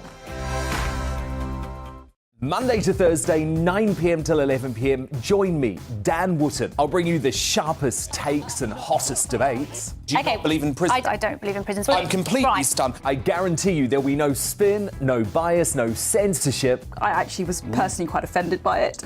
And no reason to go to bed. So I guess they've always been quite woke. That's Dan Wootton tonight on TV, radio and online. Monday to Thursday from 9 p.m. till 11 p.m. on GB News. The People's Channel, Britain's news channel. Monday to Thursday on GB News, it's Bev Turner Today from 10 a.m. We're going to be here for you, our GB News family, to keep you up to date, but also make you smile. The guy went from puberty to adultery. And I can't wait to bring a few of my own opinions. I have no time for cultural totalitarianism. We'll engage in passionate, but always polite debate, with your thoughts and opinions at the centre of it all. Only on GB News, the People's Channel, Britain's news channel. Join me every Sunday at 6 p.m. for Gloria Meets. In exclusive interviews, I'll be finding out who our politicians really are and what they really think. It's something that you would never want anyone to suffer. I didn't know what channels there were. I didn't think I'd be believed. I must have weighed about 7 stone and I'm 5'8". My instincts was to sort of cover this up. I mean, clearly that was a mistake. Join me every Sunday at 6 p.m. on GB News, the People's Channel, Britain's news channel. Join my show Farage, 7 p.m. till 8 p.m. Monday through Thursday, and there you will get opinion, analysis, debate, and I'll cover stories that nobody else dares to touch. You've been cancelled. Join the club. Oh my goodness me! And then for the last 15 minutes, talking pints over a drink. We have a civilised conversation with someone. We very often disagree, but we do it in a grown-up way. Come and join me on Farage. Join me, Nana Akue, Saturday and Sunday afternoons on GB News. Expect fiery debate and passionate discussion as me and my panel tackle some of the biggest topics hitting the headlines. It's a place for everyone's opinion. No one gets cancelled, but no one gets an easy ride. Oh, she's on it today! Be ready for conversations that are fierce, frank, and of course, fun. Every Saturday and Sunday afternoon from 4 p.m. on GB News, the People's Channel. We are GB News, the People's Channel. And right across the United Kingdom. You can find us on Sky Channel 512. Virgin Media Channel 604. Freesat Channel 216. Freeview Channel 236. And YouView Channel 236. You can also take us with you on DAB+ radio. With the GB News app and at the website gbnews.uk. We're absolutely everywhere. Come join us on GB News, the People's Channel, Britain's news channel.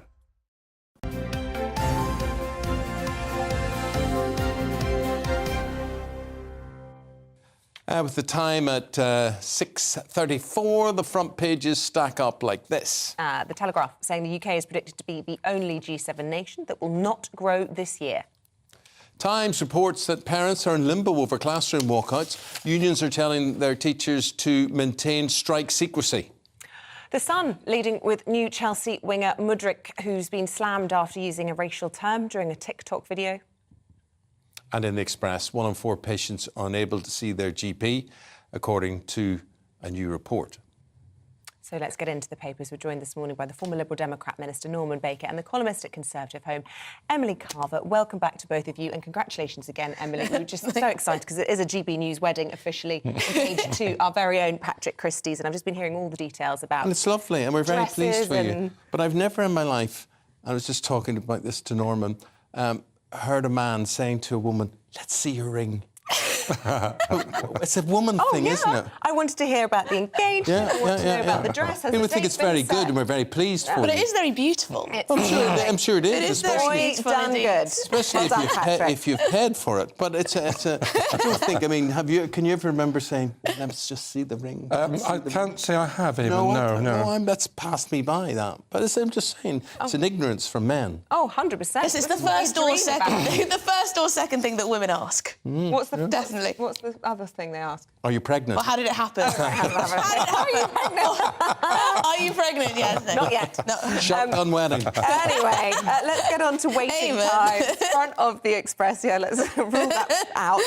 1 in 4 patients are unable to see their GP, says the Express. Yes, more bad news. We've begun the last section with bad news on the economy. Bad news on the NHS. 1 in 4 patients unable to see their GP. That's according to a new survey of patients. It does seem like it's a bit of a postcode lottery in this country. Some people are lucky to be in a good catchment area when it comes to their GP, and they're able to see them regularly when they want, at whichever time they want. But for some people in this country, it is near impossible. I myself paid £39 yesterday to see a GP on my phone on a video call, simply because I knew it would take me forever and I just wanted a prescription. How long was the wait, though, from when you called to book it? I ask this because I had a GP request last week, and I went to my GP normally and they'll call you back, it's an emergency call. But in the meantime, I went private as well, and actually the NHS came back more quickly. I was told I'd have a phone consultation privately that evening. Oh, well, had to wait 2 hours. Well, I just booked in for the next morning, first thing, so I don't know. But it seemed like they had times available all day. Emily, this is not going to change, though. I mean, you saw the Prime Minister out and about yesterday, and he's not only talking about virtual GP consultations, he's talking about virtual hospital. Yeah, he's talking about virtual hospitals. He's talking about 5,000 more beds. He's talking about, what else is it? He's got... Ambulances. Ambulances, 800 more ambulances. This is good stuff, but I do wonder, where was the workforce planning before? We know that we've had fewer hospital beds per population than other countries. We really are down. We haven't had enough hospital beds for years, it seems. So it feels like we're constantly playing catch-up in this country when it comes to our public services, and something needs to change in the NHS, that's for sure. Of course, Sajid Javid wanted people to pay for GP appointments as a way of making sure that people turn up and as a way of being more efficient, but I don't think that's going to make a big difference.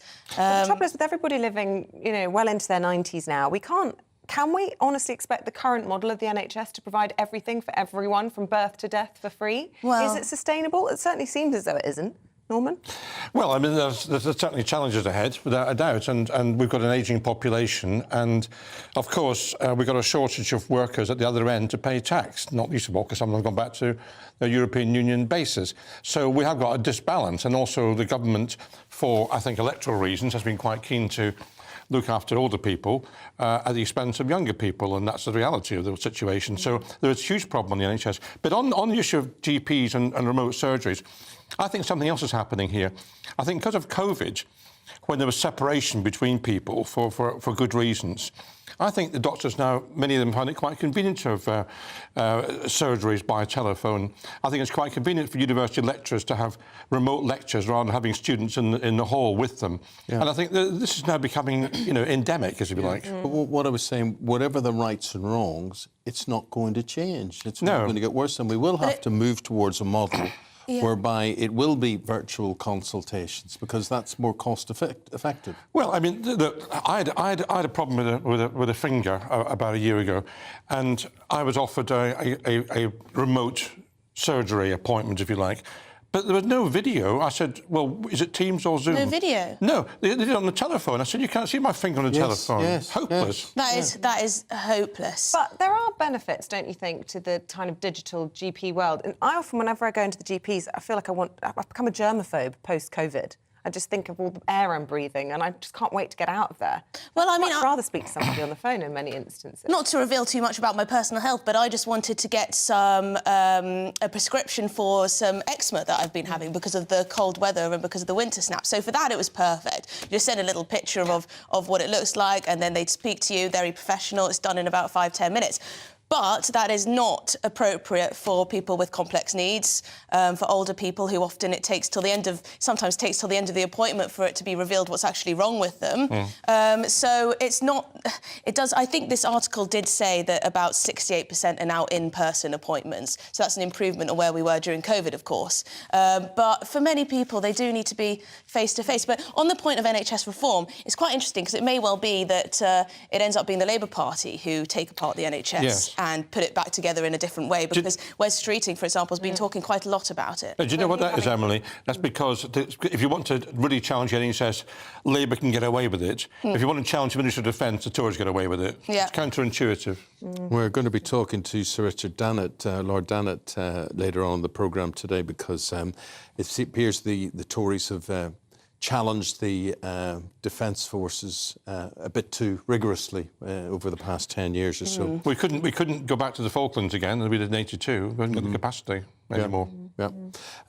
Let's talk about the migrant situation. Suella Braverman is saying, you know, halt these migrant boats or you face defeat in the next general election. This is front page of the Telegraph. Well, the phrase that comes to mind is hoist by your own petard, because the Conservatives have raised this issue up the agenda and said this is really serious, we've got to sort it out. The population at large now think it's very serious, has to be sorted out, but there isn't a solution to it. So they've given themselves a major problem.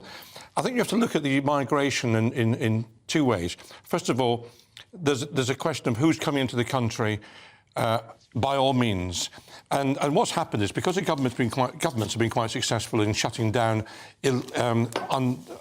unofficial migration through Dover, for example, and on the Eurostar and on lorries, that's pushed people towards the channel. So in order to get the actual figure, you have to somehow combine all these channels together and see what the difference is there. The second thing I don't like about this Suella Braverman quote in the Telegraph is that she's insists on calling insists on saying anyone who comes in by the channel has automatically to be removed.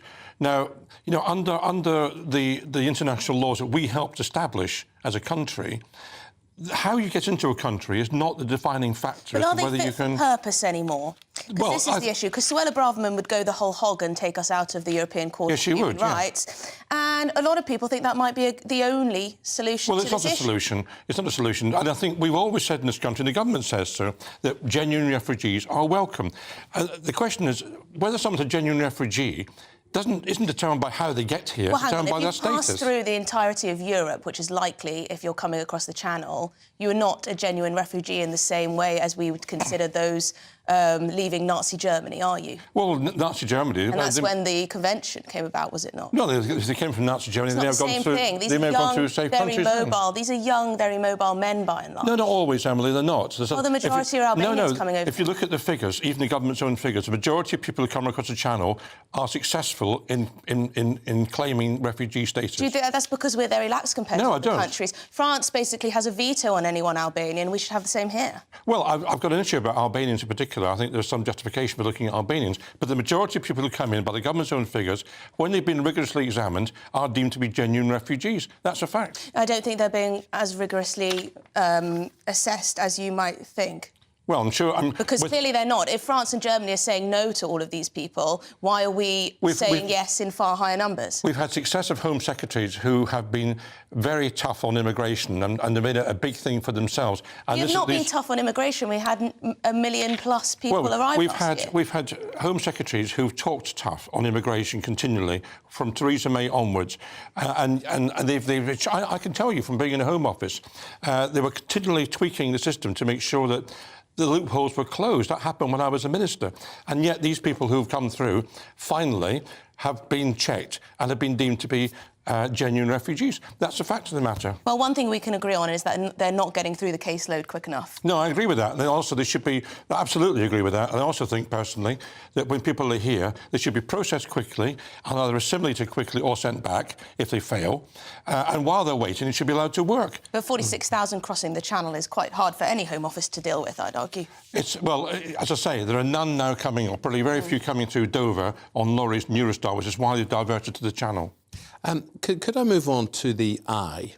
And Norman, they talk about corruption rankings and the UK's position in that league. The UK has slipped to its lowest position in anti-corruption rankings. So does this mean people who are prepared to be influenced or take a bung, is it? Partly. I think this is a matter of shame for this country. We've always said we uphold standards of decency and honesty, and this is not happening now. I think it's a matter of great shame. We've got a situation where we had a dramatic slump, according to the paper, alongside Qatar, Myanmar, Azerbaijan and Oman. I'm sorry, I don't want to be linked with those particular countries when it comes to corruption, but that's what is in here. What evidence have we got that we're on a par with Myanmar? This is the rankings from Transparency International. No, but I'd love to know what examples. I mean, were they defining corruption as the recent incident, for example, with Nadeem Zahawi, which... Well, they haven't got that. That's more recent. But they're looking at a decline in standards, quote, a decline in standards of government, as well as concern over the use of taxpayers' money, has precipitated a fall, which they should set alarm bells ringing down in streets. I mean, is this, for example, Haringey Council spending £100,000 on trading a road sign? It could well be. I would say that's corruption. It is. They fiddled the results of their surveys, that's for sure. They also refer to the VIP lane, for Tory donors who were given money for PPE material, which didn't work. And for peerages. That's all then. And for peerages. Yeah. And the House of Lords is an absolute disgrace. I mean, I'm sorry. This is not the sort of country I want to be in. I believe in my country, but I don't believe in this. But are we deluding ourselves? I mean, I you know, as a reporter and, you know, everyday life, growing up, I have heard so many stories about officials in planning departments prepared to turn a blind eye. I agree with that, with a brown envelope, and all sorts of stories about people driving to pick up brown envelopes from roundabouts and post boxes and all sorts of things. So that would have been there. So let me ask you, have anybody ever tried to corrupt you? No, I think they might have known they got a no by an answer. Seriously, but there's not even been somebody trying it on with you. No, no, there isn't. But let me say what the answer to this, in my view, is.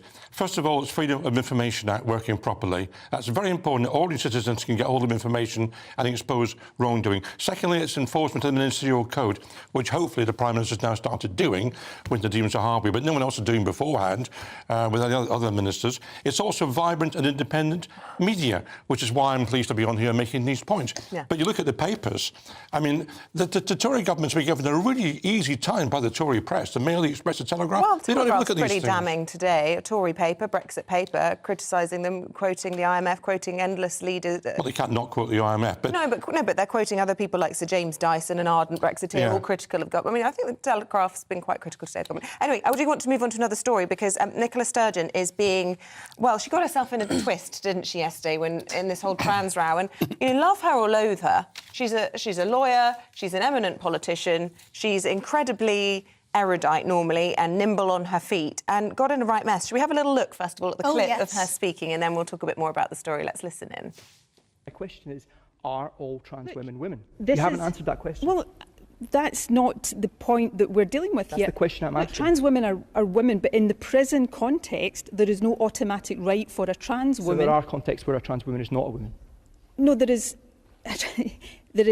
circumstances in which a trans woman will be housed in the male prison estate. Is there any context in which a woman born as a woman will be housed in the male estate? Look, we're talking here about trans women. And I'm now asking about women born as women. I don't think there are circumstances there, but... So it's different for trans women? Well, yes. Yeah. So, Emily. I mean, this was fantastic. I wish I could see you interview Nicola Sturgeon on this subject because she does get herself into such a muddle. So she's saying trans women are women, and in the same breath saying not when it comes to unless you happen to be a criminal. So which one is it? Yeah. And I think this demonstrates to the public, and it might well be a turning point, a watershed moment in this whole discussion about self-declaration of your identity, of your gender, is that it doesn't stand up to real-life scenarios. Because if you make an exception for prisoners, what else do you need to make an exception for? Does it vindicate the invoking of Article 35 by Rishi Sunak, blocking Scottish legislation? Well, that's a very good question, and I absolutely agree that what's happened in Scotland isn't appropriate, and I share Emily's view, actually, on the danger to going down this particular road, and I think that women-only safe spaces are very important, and having been a Home Office Minister, I've been to refuges and so on, and know how appalling it would be if there were people in there who were not regarded as women by the people who were there. The constitutional issue of invoking Article 35, I think it does affect the Equality Act 2010, and I think the government therefore has a case for invoking it. However, I said that with a heavy heart because it's not a good idea to start Westminster vetoing the Scottish Parliament. And should Labour have supported that? Because they failed to say that the government were right to invoke Article 35. Well, they didn't really say very much at all, which was the position they were taking. Well, they did say it threatened the Equalities Act. But they didn't actually go further and reach the logical consequence I've just reached, which is that they should probably support the government on that. Labour have a big problem on this because they have many backbenchers and also in the shadow cabinet who believe the trans women are women mantra. We saw that Labour MP, who was he, across the side of the House to intimidate a Conservative politician. Yes, Lloyd Russell Moyle, and he went to intimidate Tory Miriam Coates. Yeah. Yes, so you have people like that who presumably believe that if someone says they're a woman, therefore they belong in a women's prison. But obviously there are other members of the Labour Party who would not agree with that. So Keir Starmer probably has no idea where to go on this, apart from sort of sit on the fence. I've got to go and say goodbye to you two, Norman and Emily, back in about 40 minutes' time with more stories from the papers. The time, 10 minutes to 8. Let's bring you up to date with our top stories this hour. The UK economy is expected to show the worst performance of all G7 nations this year. That's according to the International Monetary Fund. They've downgraded their expectations for the UK's GDP from 0.6% to 0.3%. The Prime Minister has praised what he terms Britain's huge strides in taking advantage of opportunities opened up by Brexit. That's despite recent polling suggesting growing unhappiness amongst the public with the way Brexit has turned out. Rishi Sunak's comments come on the third anniversary of the UK withdrawing from the EU. The Home Office has resumed responsibility for overseeing small boats crossing the Channel. It's taking back the role from the Royal Navy, who'd been temporarily in charge for 8 months.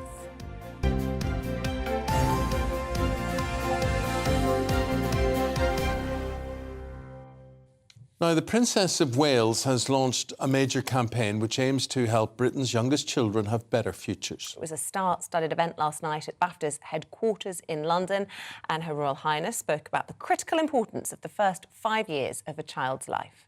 Cameron Walker has the story, and just a warning, that his report contains flash photography. We can't wait to meet you. From pregnancy to the age of 5, our brains develop faster than at any other time in our lives. That's the message from a new campaign video, spearheaded by the Princess of Wales. Today, Kate launches an ambitious plan to try and create better futures for young children. The campaign is fundamentally about shining a spotlight on the critical importance of early childhood and how it shapes the adults we become. During this time, we lay the foundations and building blocks for life. It's all about raising awareness. Shaping Us from the Royal Foundation's Centre for Early Childhood aims to make more people aware that a poor start in life can lead to a poor future. The first 9 months of pregnancy, first couple of years of life are critical to our well-being, our happiness, our functioning, how long we live, our physical and our mental health. The Princess and Prince of Wales joined a star-studded reception at BAFTA's headquarters last night, ahead of today's launch. A number of other well-known faces have become Kate's campaign champions. Very sweet. It's a cause the Princess has championed for years. It's understood it all stems back from her work on mental health, addiction and other societal problems. The Princess saw how early childhood experiences can have a huge impact on mental health later in life. But awareness can only go so far.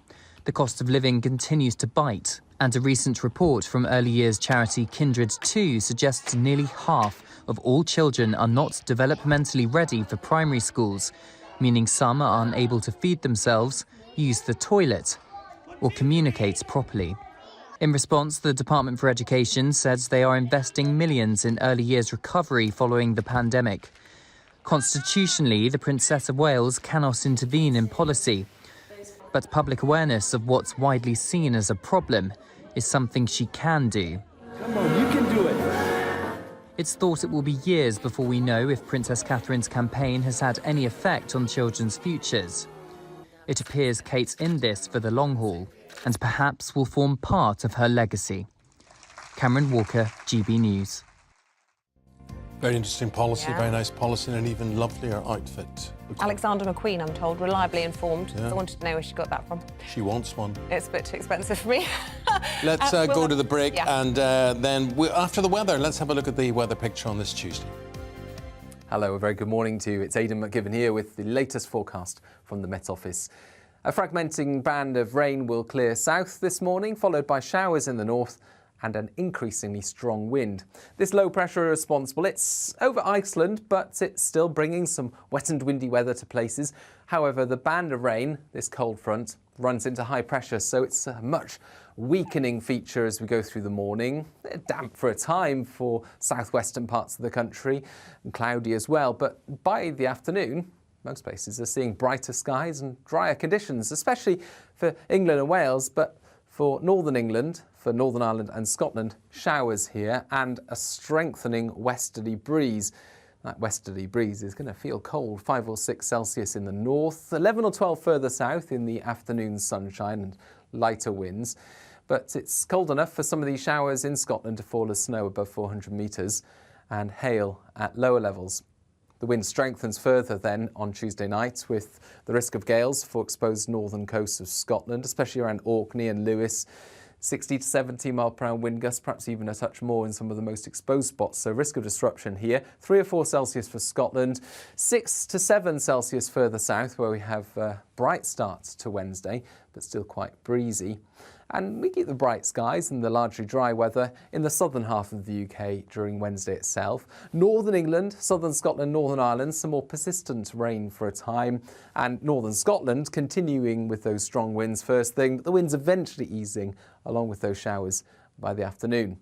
Still feeling quite cold across Scotland, Northern Ireland, Northern England, but another relatively mild day further south. Thursday and Friday both look cloudier, especially in the west of the UK, where there will be some light outbreaks of rain at times, but it will also turn a little milder.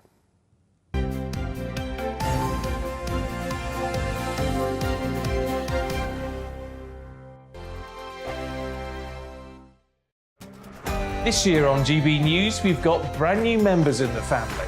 Join us. Across the entire United Kingdom, we cover the issues that matter to you. GB News will always stay honest, balanced and fair. We want to hear whatever is on your mind. And we don't talk down to you. The establishment had their chance. Now we're here to represent you. Britain's watching. Come join us on GB News, the People's Channel. Britain's news channel. We are GB News, right across the nation. You can get us on television, on radio, on digital. We're absolutely everywhere. Amazing! You see, amazing! You remind me of me in the European Parliament. But here's the most important bit. We are not part of the mainstream establishment. We think and speak just like you do. We are the People's Channel. Magnificent. That's really, really thoughtful. Come and join us on GB News, the People's News Channel. Join me, Patrick Christie's, Monday to Friday, 3 till 6. We tackle the day's news agenda like you've never seen before. It's high tempo, high octane, the most controversial topics and the best guests. You will not be able to take your eyes and ears off it. I'm not afraid to ask the questions that you really want answered. 3 till 6 p.m, Monday to Friday on GB News, the People's Channel, Britain's news channel. We are GB News, the People's Channel. Why not take us home with you by visiting the GB News shop at gbnews.store. You'll find all the official merchandise, a really good present actually for yourself, your friends or your family. We ship across the UK mainland at no extra cost. GB News, the People's Channel. Every weekend, it's Mark Dolan Tonight. Bigger and better, starting at 8 p.m. Friday and Saturday. Can't be too safe. Bring it on. Has there ever been a more innuendo feature? And Sundays, we're on at 9. It's ridiculous. Just get on with it. Maybe you should get a proper job. Only on GB News, the People's Channel, Britain's news channel. I'm Simon Evans. Join me on GB News for Headliners at 11 p.m. What's the scoop? I'll be joined by two of the country's top comedians. That's right. As we take a look at tomorrow's newspapers tonight. We're going to get into trouble. If it's a big story, we'll be covering it. Spill some tea on him. There we go. But we'll also have some fun. I wouldn't stick up a bank.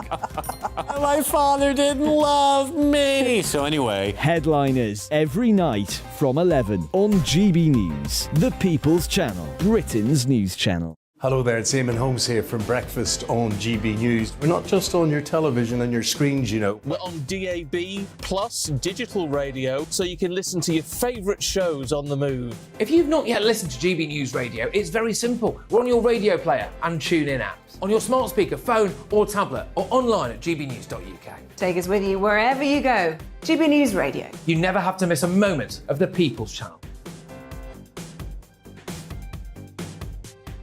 I'm Mark White. As GB News Home and Security Editor, I cover those key issues that are so important to you. Our authorities, our communities doing all they can to combat violent crime. With the public services under unbearable strain, why are we still failing to control our borders? Defence, the first priority of any government, has been continually hollowed out.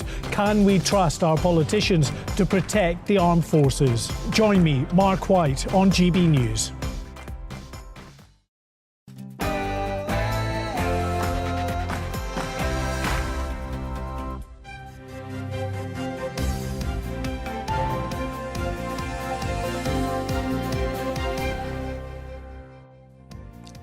The Prime Minister hails what he terms the UK's huge strides in the 3 years since Brexit, as forecasters predict that the country's economy will actually lag behind even Russia this year.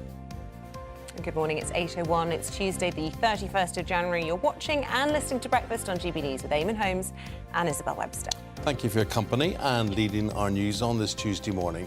Britain is forging a path as an independent nation, says the Prime Minister in a statement on the third anniversary of Brexit.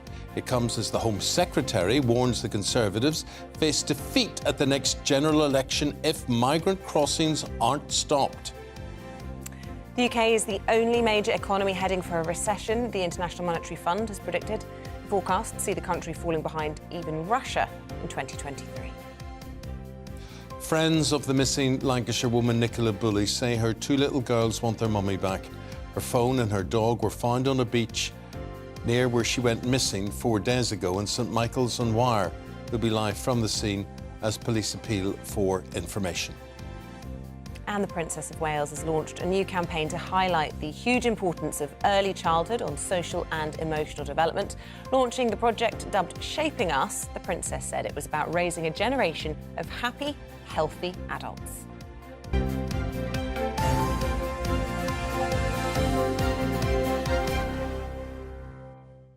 Well, our top story this morning is that Rishi Sunak has hailed the great strides, he says, made by the UK since leaving the EU as the country marks the third anniversary of Brexit. In a new statement, he says the country was forging a path as an independent nation, citing new trade deals and the government's bill to cut European red tape as big successes.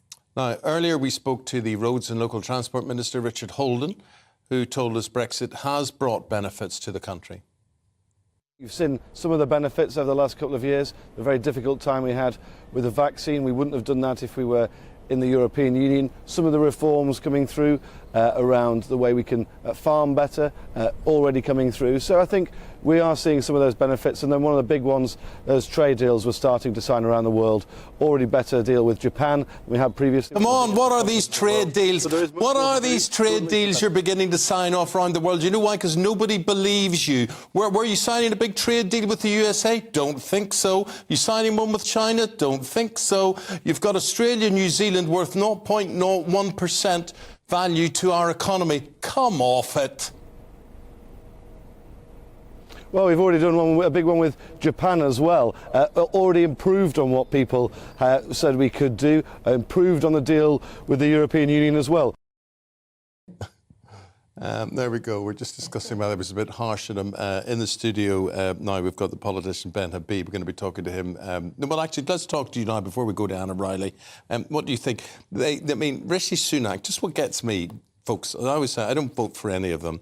But the point is, I can't have the Prime Minister walked out and say yesterday, we've made huge strides, when he doesn't name what the huge strides are. Well, I mean, if you look at what the economy's done over the last 3 years, and by the way, I don't think any of it's really to do with Brexit, but if you look at it... That's a fun story. 70-year high, inflation at a 40-year high, public services not working, strikes at an unprecedented level. So the only strides we've made as a country are backwards.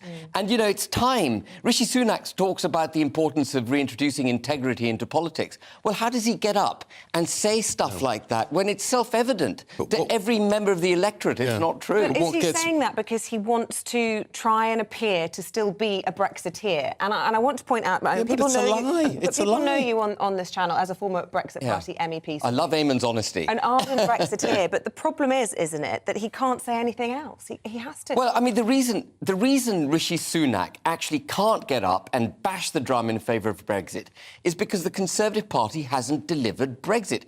If you look at page 5 of the Tory Party manifesto for the 2019 election, it very sensibly sets out that Brexit is the country leaving the EU as one United Kingdom, taking back control of its laws, its borders, its cash and its fish. Well, every single one of those promises has been observed in the breach. Not one of them has been delivered. Northern Ireland's been left behind. We've got 2 court decisions confirming that. Fishing, to a very significant extent, has been left behind, and we won't get control back of it in 2026, as they say. Our borders, well, we've seen how much control we've got of our borders, and we haven't got control of our laws either, because we're hitched at the hip through a level playing field with the EU, and even the laws we could ditch, we haven't ditched. So we haven't taken advantage of Brexit. Where I would admire, and am I just naive in this, why couldn't he as Prime Minister walk out and say, folks, 3 years, it's been hard, it's been tough, we've had a pandemic, the economy's gone against us, we've had the war in Ukraine, but you know what, we're going to knuckle down and we are going to deliver on this. Why can't he say that instead of just making up porky pies, really? Could he not say that because the public mood is shifting? But against what? Against Brexit. Well, I mean, look, I have great... YouGov says 56% would vote Remain now. 1 in 6 Brexiteers would vote Remain now. And today, Ipsos polling says 45% of people think Brexit is worse than they expected, which presumably would include you. Yeah, I mean, look, there's no doubt that the deal that they delivered, that Boris Johnson delivered, which he championed as this fantastic oven-ready deal, is a lousy deal. People like us were saying that back in 2019. If you go and look at my pinned tweet, which is an interview with one of your competitors, you know, I say it's actually worse than Remain. And it's proving to be that way because we haven't actually Brexited. You can't give effect to Brexit dividends if you're kind of half in and half out. And you're quite right, Eamonn. Rishi Sunak, if he wants to, reintroduce trust in politics, he's got to be honest with people. He's got to get up and say, well, actually, we're still hitched at the hip with the EU. We've got to sort out Northern Ireland. I mean, I think it was so telling in his 5-point plan for 2023. He didn't feature Northern Ireland. It's a constitutional crisis. We're used to not being featured. Don't worry about it. 7 minutes past 8, and you were talking there, Ben, about fishing rights, and you have your doubts whether they'll ever come back. We're going to go to our Yorkshire and Humber reporter, Anna Riley, on this one this morning. Anna, good morning to you. Good morning, Eamonn and Isabel. Yes, back in December, the government praised the results of the EU-UK 2023 fishing quota negotiations, saying the UK will be able to catch 30,000 tonnes more of fish than had Britain remained in the European trade bloc. So that means that this year, the UK will be able to catch 140,000 tonnes of fish compared to 110,000 tonnes of fish if Brexit hadn't have happened. And the government are saying that this is worth over £280 million. And that brings the total value of fishing opportunities secured for the UK fleet in 2023 to £750 million. So little by little, Brexit is allowing the UK to gradually catch more of its own fish while EU countries' quotas in its waters diminish. But what do fishermen in the UK think to the deal? Well, I'm here in Scarborough this morning, where there was an overwhelming vote to leave the EU. 62% of people here voted for Brexit back in 2016. But what have the results been? Well, I've been speaking to a skipper here, Neil Horsley, and this is what he had to say about Brexit and the fishing community. You've got an overfishing issue, you've got a warming of the sea, the North Sea issue, and then you've got the Brexit, where certainly locally the marketing of the produce hasn't been so easy. The markets on the continent haven't been so accessible. There always was a hope that there would be more fishing opportunities, but that doesn't seem to be the case. He did say to me that he hopes in the future that Brexit will bring these fishing opportunities into fruition.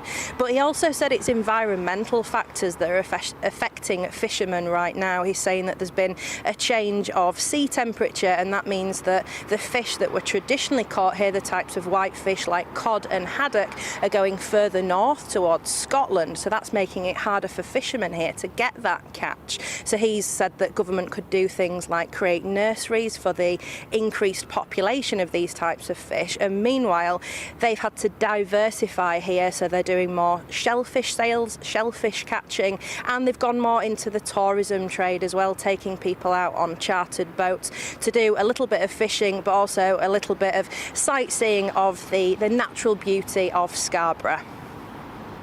Thanks, Anna. We're coming back to former Brexit Party MEP Ben Habib on this one. You heard what Charlotte says, that, may rectify or cure this problem. We were promised control of our fisheries back again. Patently not. Well, we didn't get it. And if you listen to what the Prime Minister said, actually in December 2019, after he'd negotiated this deal, he said, he got up in the Commons when he was challenged, and he said, every year we will have the right as an independent nation to set fishing quotas, and we'll do it in negotiation. And actually the document, if you read it, says that fishing quotas will, for UK fishermen, go up gradually until 2026. But then in 2026, that increment ceases. And those total allowable catches are effectively set in stone. And the only way they can be varied is either by us terminating the trade and cooperation agreement, or by some agreement with the EU over the damage that the fishing is doing to the waters societally, environmentally and economically. And of course the EU would never agree that because they have such a... it's so important, particularly for the French economy, to be coming into our waters and taking our fantastic fish, which are the richest waters in the European Union. So fishing is a very small percentage of GDP. Yeah. I think it's less than 1%. But it is 186 constituencies in this country border the sea, and it is a vital part of their economy. And, it was really telling. During the 2019 election, I was thinking of standing in Hastings, and I did a search on Hastings' economy. And, I was staggered to see fishing contributes nothing to Hastings' economy, nothing. And when I was a child... Hastings was famous for fish and chips and, freshly caught fish. So we've seen our fishing industry decimated, and the Brexit was a huge opportunity, like in so many other areas, to take it back, to take back control of this industry, to reinvigorate those communities, not just by the fishing, but by all the trade that goes alongside fishing, the processing of the fish, the hospitality sector that would pick up, restaurants, and so on and so forth. And so I mean, if I were to sum up, please sum up, because we've got the former head of the army waiting in the wings here. If I were to sum up Brexit, it's a series of broken promises by the Tories, a series of broken promises, and they still haven't got it over the line. OK, your views very, very welcome. Ben Habib, really appreciate it. Thank you very much indeed. Now, linked to all of this, you could argue a top legal commentator has told GB News he thinks it's unlikely that the UK will pull out of the human rights agreement, the European Convention on Human Rights, despite growing calls to ditch the treaty. Well, those in favour of withdrawal from the European Convention on Human Rights says it blocks UK legislation, key legislation such as a more robust policy towards migrants, channel migrants. Our Home and Security editor Mark White has been taking a look at what leaving the ECHR could mean. In recent days, hundreds of people have arrived in UK waters on small boats, as Home Office officials quietly plan for the possibility that up to twice the 45,000 who crossed last year could come in the year ahead. That thought, deeply unpalatable for many, is fueling growing calls for the UK to withdraw from a human rights treaty that critics believe is hampering efforts to introduce a more assertive immigration policy. Introduced in the years after World War II, the European Convention on Human Rights was drawn up by the initial members of the then fledgling Council on Europe. It offered key protections to prevent those member governments abusing the fundamental rights of their people.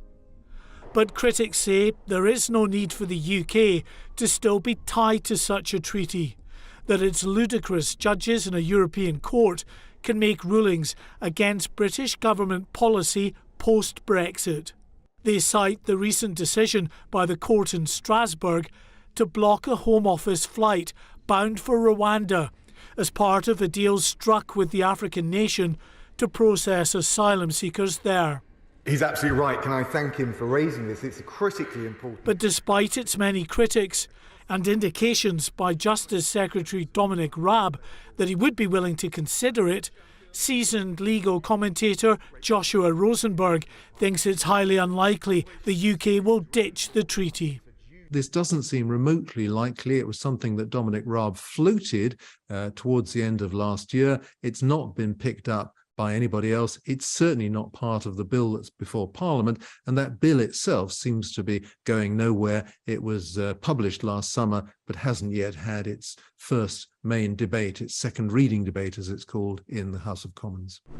The ECHR's critics believe that British Bill of Rights legislation, still working its way through Parliament, could be turbocharged to take over from the European Treaty.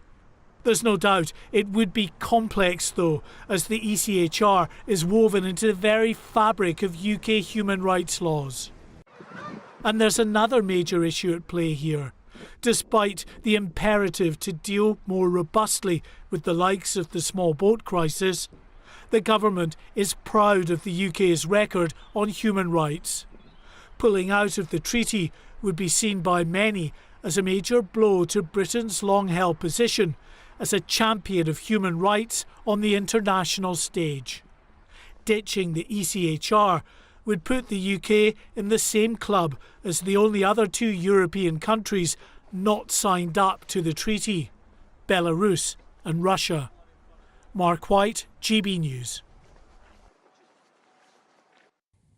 Now, we know a lot of you watching are forces, or former forces, are part of the forces family.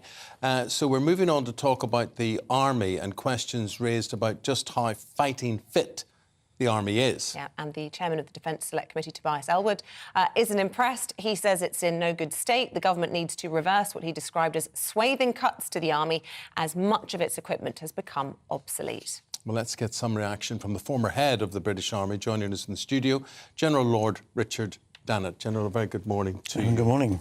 How bad is it? Well, we're reaping what we've sown, and we didn't sow very much. This is a result of years of underinvestment in the Army. Big decisions have been taken in defence, for example, for things like the 2 aircraft carriers, which have absorbed a huge amount of resources. That was a decision taken by the Defence Board in 2007. And we knew as soon as that programme was funded that a lot of the Army's future equipment programmes were not going to be funded. Now, at the time, it didn't matter that much because we were very much involved in the 2 campaigns in Iraq and Afghanistan, and the government was absolutely obliged to provide us what additional equipment we needed for those campaigns. That's fine, but a number of the protected vehicles that were produced there, which were essential, particularly in Afghanistan, actually have no place on a modern battlefield. For example, such as the battlefield that's going on in Ukraine at the present moment. So we've seen a pattern of underinvestment in the Army over really 5, 10, 15 years. Is that likely to get any better when we look at all the public services? With the same complaint that you have, underinvestment over a number of years, be they teachers, be they medics, be they the legal profession, it goes on, firefighters today, it goes on and on and on. Why should there be a special case for the Army? We have a different type of war going on in Ukraine, one that people didn't predict, and our involvement in it is different. Does the Army deserve refunding? It's not a question of what the Army deserves, and I take nothing away from the case that whether it's health workers, firefighters, all the people that are clamouring for additional pay rises at the present moment, looking for double-digit pay rises. Bear in mind the armed forces have got 3.75, so that puts it in perspective. So it's not what the Army wants, it's what the nation needs from the Army. The first duty of government is to protect our territorial integrity and protect our people overseas when there is a threat. And we can wish away the Ukraine war and say, well, it's quite a long way away and we're not directly involved. But we are directly involved. What Ukraine is fighting for is very much in our interests, in our Western interests. Their way of life is much the same as our way of life. So they're fighting for a lot of principles that we think are important. So this land war in Ukraine should be teaching us a lot of lessons. What the Ukrainians are needing now is tanks and armoured infantry fighting vehicles, is self-propelled artillery, and all the panoply that goes together to making effective modern land manoeuvre capability. We've hardly got that. And a lot of what we have got, we're actually giving them at the present moment. So I'm afraid there are only 2 ways around this. One is that the Ministry of Defence has got to change its internal priorities and raise the priority of the Army, which actually means spending less on the Air Force, on the Navy, on cyber, on space and that sort of thing. Or, and this is the unpleasant bit for the Chancellor, in the next spending round, he's got to significantly increase the overall defence budget. It's at 2% of GDP at the present moment. Boris started to talk about it going to 2.5%. Liz Trump put it at 3%, but Rishi Sunak and Jeremy Hunt have pegged it back to 2%. And that is not enough. And that is why we are having to react to the criticism, an American general telling this defence secretary, your army's not tier 1. It's really hurtful. There's nothing wrong with our people. There's nothing wrong with our leadership. There's nothing wrong with our motivation. There's a lot wrong with our equipment. And the Prime Minister rejecting that assessment by the US General, saying he believes that the British Army is a top-level fighting force. But I just want to ask you, is there mixed messaging coming out of the MOD? We heard from the Armed Forces Minister, James Heape, yesterday. He pointed to the fact that we have the largest defence budget in Europe. He said we are the biggest budget in UK defence since the Cold War. I'm laughing and meanwhile, again. the Defence Secretary is saying that our armed forces have been hollowed out and underfunded. So which is it? Well, who would you believe? Would you believe the guy who used to run the army, or the former soldier Tobias Ellwood, or a politician? Because I know who I would believe. I'm asking about within the MOD. Well, I think the thing is, actually, all of those people you've mentioned have all been in the army. Tobias Ellwood was under my command, James Heape, I know, Ben Wallace used to be in the Scots Guards. So actually, we've all got a heart for this and want to get this right. Yes, we have got a large defence budget, but just look to see where it's going. It's going, and I don't criticise those decisions necessarily, into very expensive programmes like the Carrier Strike programme, the F-35 aircraft programme, future destroyers and frigates and so on. All that's really important. They're very, very expensive. But the army also needs investing in. If we want to have a land capability that can react in the same sort of way that the Ukrainians are, if we still have a threat from a resurgent Russia, which has been an increasing problem. Okay, say the Falklands were reinvaded. Could we take them back? If we lost the Falklands again, we deserve not to keep them. Now, why do I say that? In 1982, we had 30-odd Royal Marines defending the Falklands. Now, there's a garrison of over 1,000 with an international-length runway, state-of-the-art fighter jets down there. If we're so lacking in intelligence, lacking in care, that we lose the Falklands again, we don't deserve to have them. It's a completely different strategic picture today than it was in 1982. The Falklands yardstick is not the right one to judge this on. OK. Just give us an assessment. 100,000 full-time troops back in 2010. How many full-time troops have we got today? And does that matter? Is it about boots, or is it now more about equipment and boats? It matters. Numbers matter to a certain degree, but actually what they're equipped with matters even more. And we haven't invested properly in a future tank. We're going to upgrade 148, I think the current number is, of our Challenger 2 tanks to Challenger 3, of the over 200 that we have. But is it true that the Challenger is around, in technology terms, 50 years old or so? Well, the original design might be, but I mean, it's been upgraded subsequently since then. But the Warrior infantry fighting vehicle, which accompanies our main battle tanks, it was decided that we couldn't afford to refurbish them, so they're all going to be junked. So we won't have an infantry carrier with tracks that can move on the battlefield at the same speed that the tanks can. So we decided to buy a cheaper wheeled version. Frankly, mobility will be like that on the battlefield. Got you. So it's see, the Russians are offering bounties when Western tanks come into the theatre of war. They're offering bounties for any of their forces who take them out and provide the pictures. Well, good luck to them. I mean, the Russians have demonstrated since the 24th of February that their military capability is significantly overhyped. Yes, of course, they're going to launch a new offensive at some point, late in the winter, early in the spring, but using these hastily conscripted, poorly trained, poorly equipped soldiers, it's going to be a slaughter, which is absolutely tragic for Russian families. We're 1 year into the Ukraine conflict. How do you see it? How balanced on a knife edge is it? Well, it'll remain balanced because there is an imbalance in terms of size of force confronting one with the other. But the Ukrainians have got many things going for them. Of course, their determination and their motivation is one thing, in sharp contrast with a really demoralised Russian army. But the other thing, increasingly, that the Ukrainians have got are larger and larger amounts of high-tech, modern Western equipment. Now, if they can get that together and put together a good plan for a counter-offensive, probably after the Russians have wasted themselves in a infantry heavy attack at some point in late winter, early spring, and the Ukrainians can then make a counter-offensive. It could well be that a decisive blow or series of blows could break the morale of the Russian soldier, break the back of the Russian army, and that would be a game changer. Okay. This war is not going to end in negotiation because their opening positions are irreconcilable. It's going to be settled on the battlefield.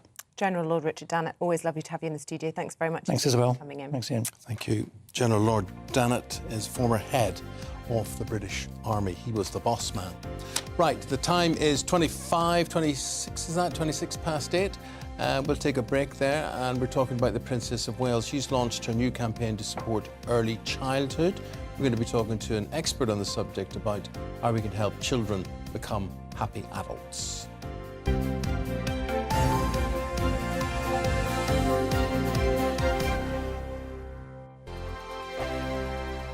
He's the king of breakfast TV, and he's back. Eamonn Holmes, back on the TV Surprised with me this morning. Even remember my name. I know, it's been 4 months. You have holy water by your bed? Oh, yes. Oh, good. Already to bless. Oh, Eamonn. Oh. Why do you not believe anything I say? Eamonn Holmes back on GB News Breakfast at 6 a.m. Here on GB News Live, we'll be keeping you in the picture, finding out what's happening across the country and finding out why it matters to you. We'll have the facts fast with our team of reporters and specialist correspondents. Wherever it's happening, we'll be there from 12 noon on TV, radio and online. GB News, the People's Channel, Britain's news channel. I'm Michael Portillo. Join me on GB News on a Sunday morning for topical discussion, debate, arts and culture, and sometimes even some ethical dilemmas. I don't always agree with you, Michael. Michael Portillo, Sundays on GB News, the People's Channel, Britain's news channel. Hello, I'm Michelle Dewberry, and you can join me every weekday 6 till 7 on Jubes and Kerr. You're an inspiration to us all. Clip that bit up. Well, you are. That's my ringtone. My political ambitions those days are gone, I can tell you. She's only teasing. Go on. He's probably going to want to lay down now. I'll give him 2 minutes to have one. Let's respectfully disagree. That's what we like on Jubes and Kerr. Come and join us. GB News, the People's Channel. Michelle Dewberry, weekday evenings at 6 o'clock. This year on GB News, we've got brand new members in the family. Join us. Across the entire United Kingdom, we cover the issues that matter to you. GB News will always stay honest, balanced and fair. We want to hear whatever is on your mind. And we don't talk down to you. The establishment had their chance. Now we're here to represent you. Britain's watching. Come join us on GB News, the People's Channel, Britain's news channel. I'm Simon Evans. Join me on GB News for Headliners at 11 p.m. What's the scoop? I'll be joined by 2 of the country's top comedians. That's right. As we take a look at tomorrow's newspapers tonight. We're going to get into trouble. If it's a big story, we'll be covering it. Spill some tea on him. There we go. But we'll also have some fun. I wouldn't stick up a bank. My father didn't love me. So anyway. Headliners every night from 11 on GB News, the People's Channel, Britain's news channel. I'm Andrew Doyle. Join me at 7 o'clock every Sunday night for Free Speech Nation, the show where I tackle the week's biggest stories in politics and current affairs with the help of my 2 comedian panellists and a variety of special guests. Free Speech Nation, Sunday nights from 7 on GB News, the People's Channel, Britain's news channel. Join me, Patrick Christie's, Monday to Friday, 3 till 6. We tackle the day's news agenda like you've never seen before. It's high tempo, high octane, the most controversial topics and the best guests. You will not be able to take your eyes and ears off it. I'm not afraid to ask the questions that you really want answered. 3 till 6 p.m, Monday to Friday on GB News, the People's Channel, Britain's news channel. Hi, Andrew Pierce here. Join me every Friday lunchtime for a proper no-nonsense debrief of the week's events. With special guests in the studio and the GB News team on the ground, I'll be getting you up to date with news, some intelligent discussion and my own sharp take. The weekend starts here with me every Friday lunchtime on GB News, the People's Channel, Britain's news channel.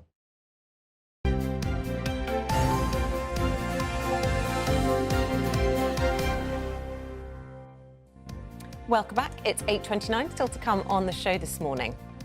TV vet Dr. Scott Miller. He's just returned from Ukraine, where he was helping to rescue injured and stray animals. They're also casualties of war.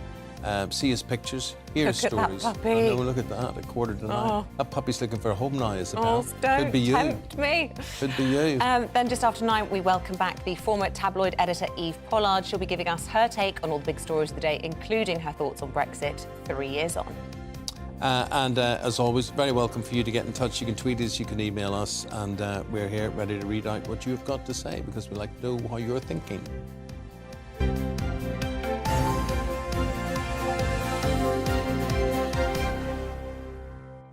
Now, last night, the Princess of Wales launched a major campaign which aimed to help Britain's youngest children have better futures. It was a star-studded event last night at BAFTA's HQ in London, and Princess Catherine spoke about the critical importance of the first 5 years of a child's life. Well, let's speak to the Registrar of the Royal College of Psychiatrists, Dr. Trudy Seneverante, and Vanity Fair Royal Editor and author Katie Nicholl.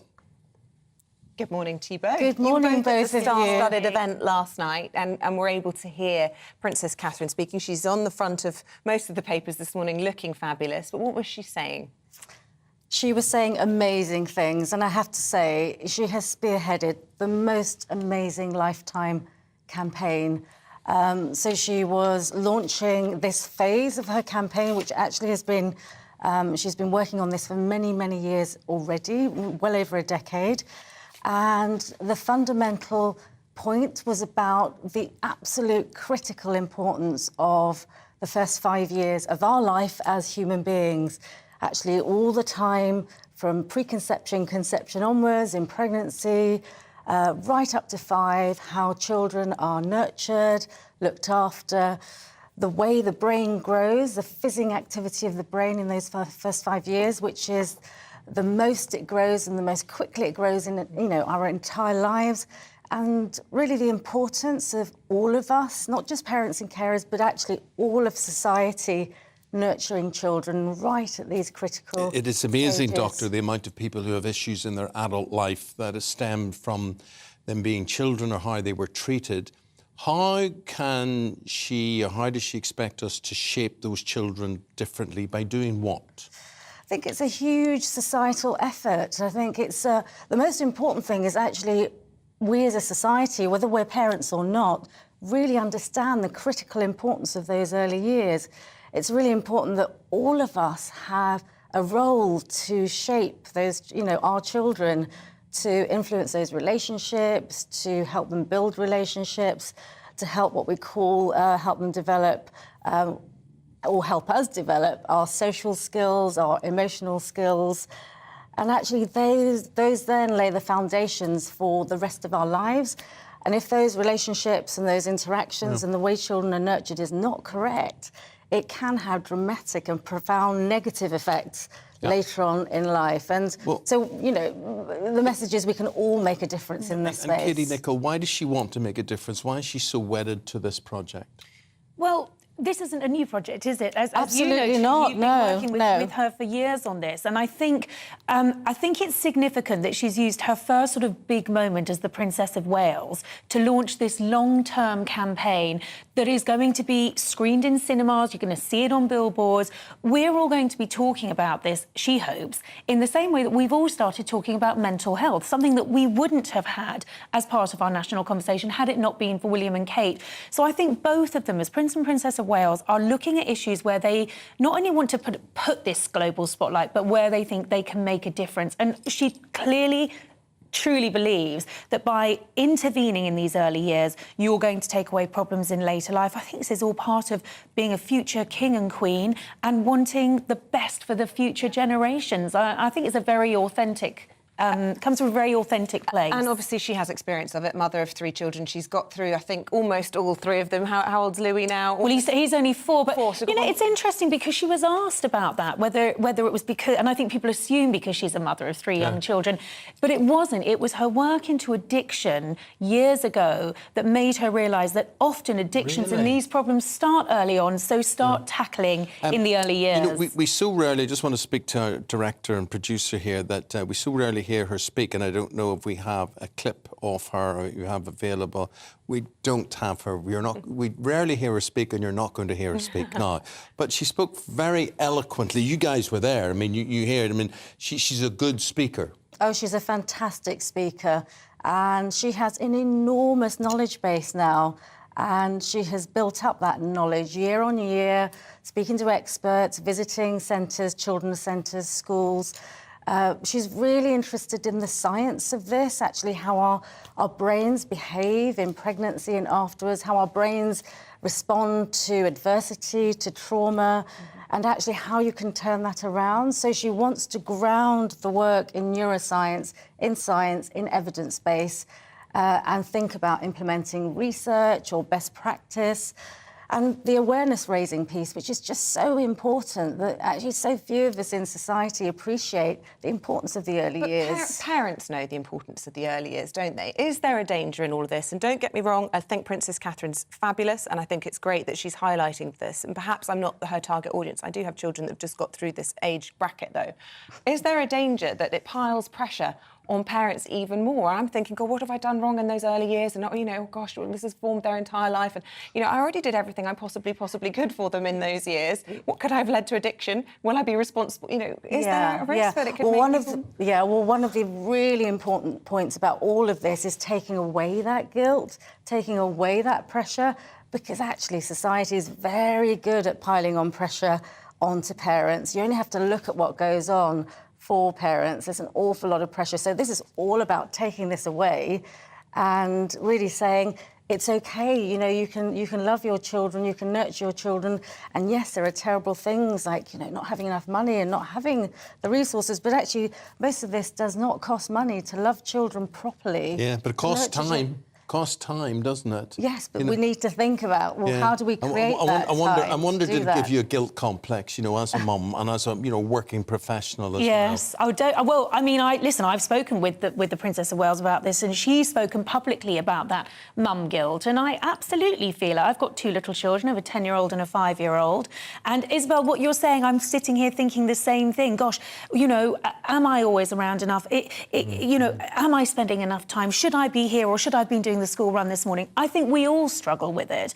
And I think what's refreshing about Catherine is, if you think back to the podcast that she did when she was in the early stages of launching this, she admitted to feeling that mum guilt too. And I think in all of this, she's trying to play a great leveller. I don't think it's about picking holes about what we haven't done. I think it's just recognising that this isn't an important moment, and everyone, parents, teachers, psychologists, everyone can be a part of just investing in these younger stages. And when I look at my little 5-year-old who gets homework, do you know, I often think, actually, if he doesn't do it, if he wants to sit and play with his Lego or do what makes him happy, he is 5, this is the time to just enjoy it. And homework should be confined to history lessons as a Victorian penalty on people. I mean, it should be scrapped. We've already talked about that this week. I am so anti-homework for parents. Yeah, I get children. that from a parent's perspective, but I think as much fun as we can bring into those early years and joy has got to be a good thing. And laughter. Love. Absolutely. Love and nurturing. Love. Yeah. Well, on that note, we're going to love you and leave you. Thank you both very much Thanks indeed. For your love, Thank you, your Nicola, nurturing and everything with us today. Thank you so much. We've just felt it. We've felt the love. You two have come out of that full of love last night. Thank you so much. Thank you. Will we take a break? Oh, shall we? Yeah, Shall we and we'll do be that? back with Norman Baker and Emily Carver after that.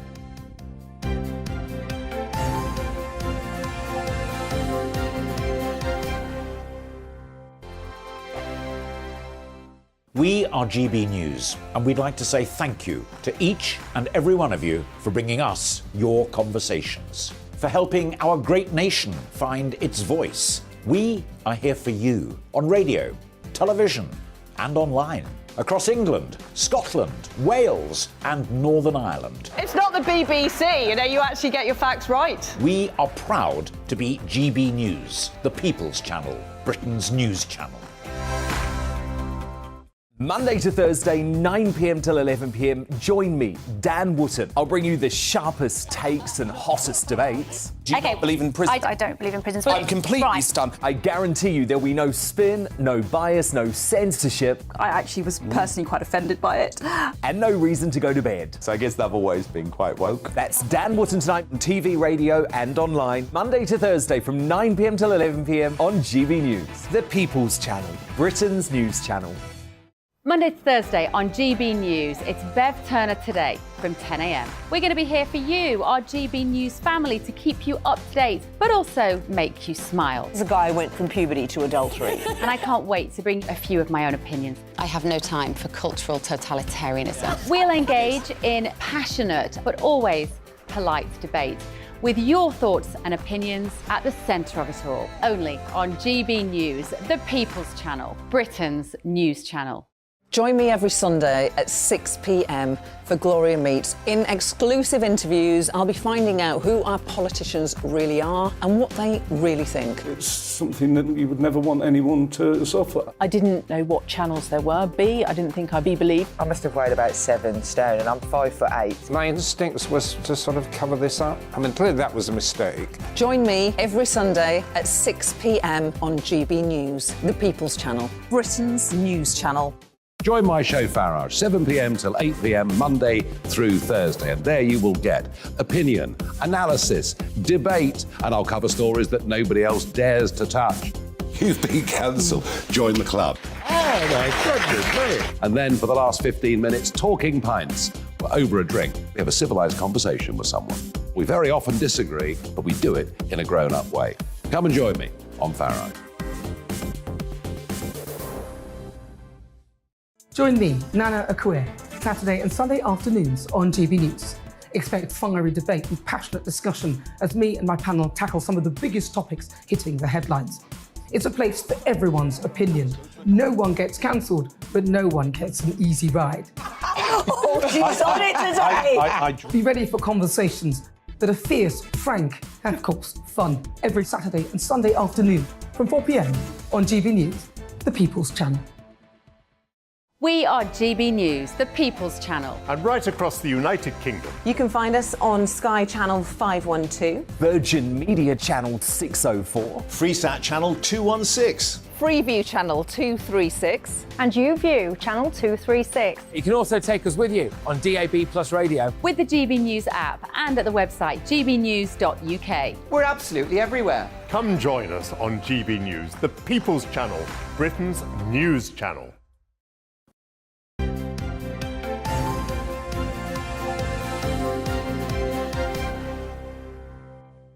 Welcome back. It's 8:42. Time to go through the papers one last time this Tuesday morning with the former Liberal Democrat Minister Norman Baker and the columnist and Conservative at Conservative Home and recently engaged Emily Carver. Welcome back to both of you. We go to the front page of the Metro. Thank you very much indeed. The front page of the Metro.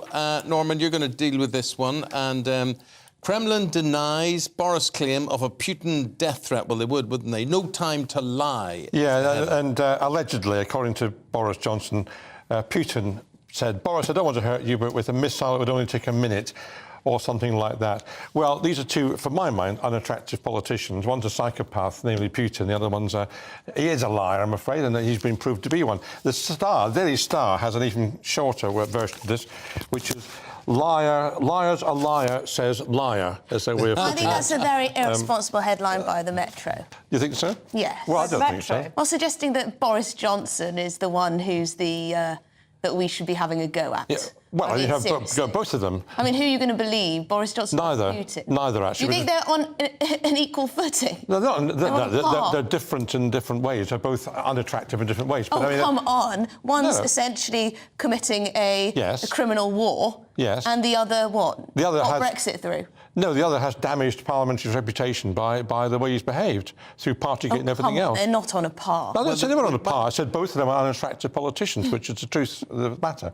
Did Boris embellish this story? The issue is, why has this come out now? Why has Boris said this? The reason Boris has said this is because he wants to keep himself in the news. It's as simple as that. He was interviewed by the BBC for a 3-part series. Yeah, and he wants to be interviewed. He wants to be in the news all the time. He wants to be the prince over the water, so when the local elections go belly up for the Tories in May, he can come back, and take over the Tory party again. That's what he wants to do. Well, Matt Hancock's doing the same, isn't he?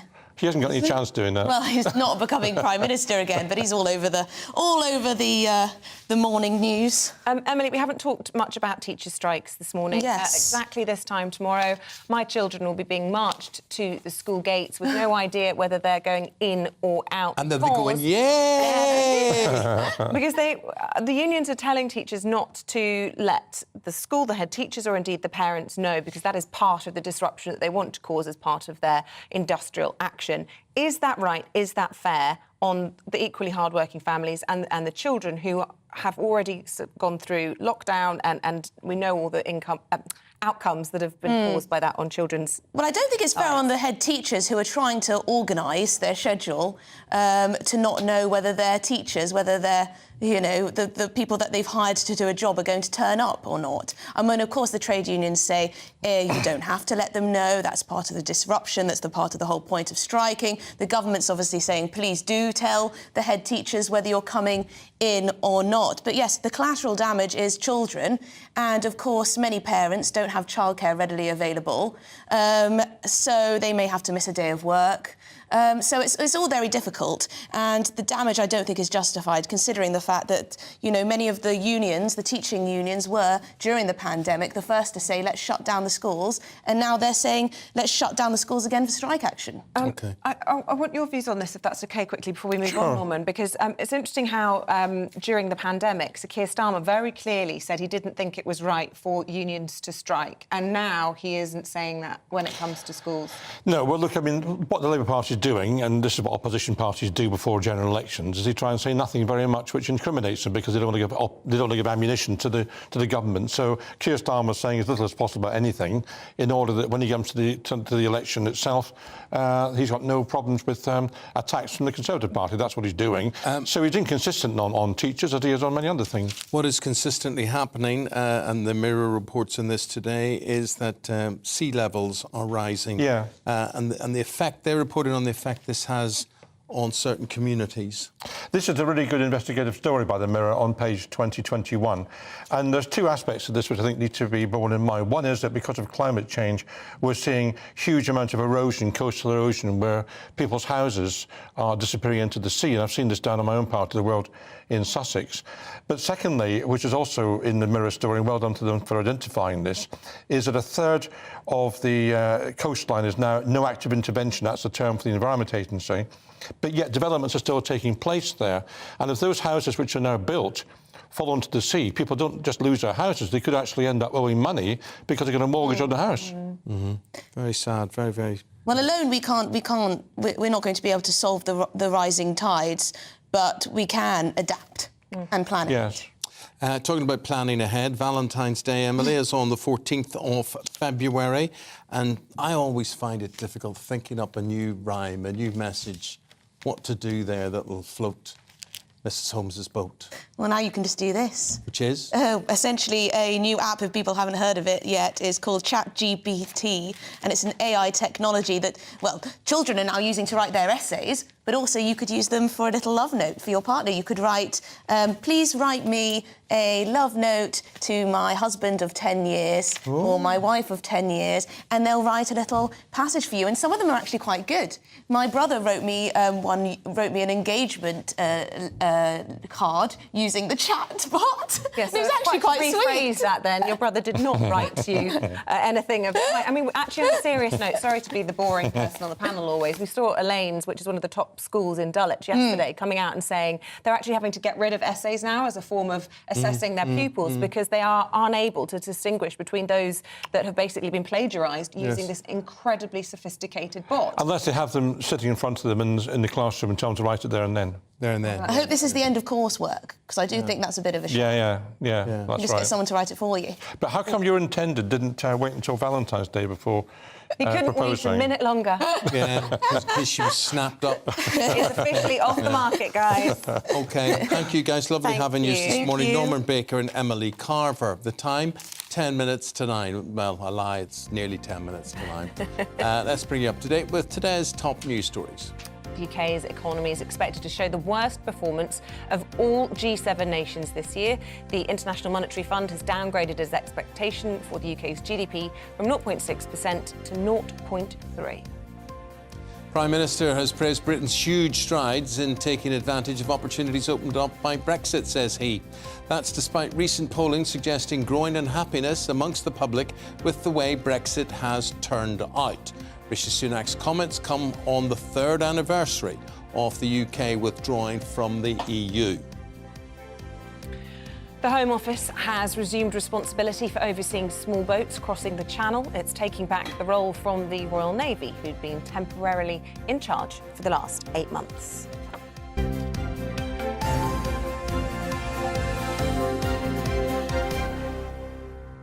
So here's a nice animal story that we've got here. Yes, and nearly a year on from the start of Russia's invasion of Ukraine. We've talked a lot about it in the last week or so, but there are also non-human sides to the tragedy unfolding there. Many beloved animals were also left behind. They too are refugees, and this wasn't the case, though, for Dr. Scott Miller, a hero vet who actively sought to rescue various animals abandoned in those war zones. And Dr. Scott is here in the studio with us to tell us more about this trip. Obviously, it's very important to get the humans out, and we've managed to do that in a hugely successful record here in the UK. But what about all the animals left in a war zone? Well, I would say the one thing is that clearly for me is that the fate of animals and humans are very much intertwined, particularly companion animals. And when I visited the front line where there was the most active fighting just around the Bakhmut area, the people that are remaining generally are staying there because of their animals. Yes. And then what was wonderful to see was that so these many could be farm animals or farm people animals, who keep horses, companion animals, just older, infirm people that can't afford to go anywhere, and then they're caring for their animals. They're not going to leave them behind. But then they've also become the custodian for everyone else's animals in the neighbourhood. So they're literally staying for their animals, and it was wonderful to be able to help those amazing heroes out. So you sent us a picture, a report on all of this. Is it overlay or have we got a package? Let's have a look. Good morning, everyone. Dr. Scott here. I'm back at the shelter outside of Viennetta, and do you know what? It is so lovely to be greeted by these guys. And also, I've got a real understanding of what they've been through and where they've come from. And it's just, I can't stop smiling because it's just so nice that they have this safety and they're being looked after and cared for and loved. But just to know what they've been through, and they're still like this. Look. Look at that. That could be my dog there, and I would stay behind. Little Maggie, haven't heard about her in a while. Yeah, I mean, I think as well, we all appreciate, anyone that loves animals knows that they give us unconditional love, and also they live in the moment. So the one moment of joy that I saw in the faces of people that were living in this horrendous turmoil was when they picked up their animal and they looked them in the eyes and that dog wagged its tail. And so they could live in that joy of the moment with their animal. And so I think it's so important to continue to support them and keep that relationship, because it is the only intact relationship. But this war is started by human beings, isn't it? The soldiers and whoever, all the wrongs and whatever's going on over there, it is a man-made thing. The animals are completely, as you say, innocent in all of this, and also being affected not just in terms of losing their owners very often, but some of them sustaining serious injuries. Absolutely. Well, I absolutely agree with you that they are innocents, they are sentient beings, they do feel pain, they do feel fear, and they didn't choose to be in this war either, so they shouldn't be forgotten. And so often in previous wars we have, and then we build monuments going, animals of war, and we've lost them. This is the first time we're actually acting whilst it's going on. How are you acting? What are you doing? Well, so not only are we providing first line, I say we, I started working with an amazing charity called Breaking the Chains. It's a group of very brave, big-hearted ex-military men who have gone out to rescue animals. They've gone as far as rescuing bears, and dogs and cats, all sorts of different creatures, farm animals. So they're doing a lot of work. That guy there, that's Johnny. You can see how handsome he is. So he was shot by a Russian sniper, was paralysed down both back legs. Unfortunately, he'd suffered an infection to his toe. I had to perform an amputation, but being it's Ukraine, halfway through that surgery, the lights go out, so I have to finish it by torchlight. So this is the level that every single Ukrainian has to live through. But yes, animals are innocent, and I'm championing them as much as I can. And you experienced, you know, a small element of what Ukrainians have been going through, but frightening nonetheless, I'm sure, to be operating, doing something noble, but also putting yourself in danger as well. Yeah, I mean, it was a serious conversation I had with my wife about going. I did feel compelled, though, to go, because I know people are going through this, both the Ukrainians and also the charity workers on the front line. But I think the most shocking moment was when we were performing neuterings, because one of the biggest issues is that these dogs have been stray for a long time. There's a lot of population there. We're neutering in a van and it's shaking because of the bombs going off on either side. So it was pretty harrowing, but at the same time, I feel inspired to continue to help. Incredible that you're doing this. Are you bringing any back? I mean, you operate out of Surrey. Are you bringing any back to this country? Yes, I am, actually. So there was... Trying to get me a puppy. Well, can you have a German Shepherd about 10?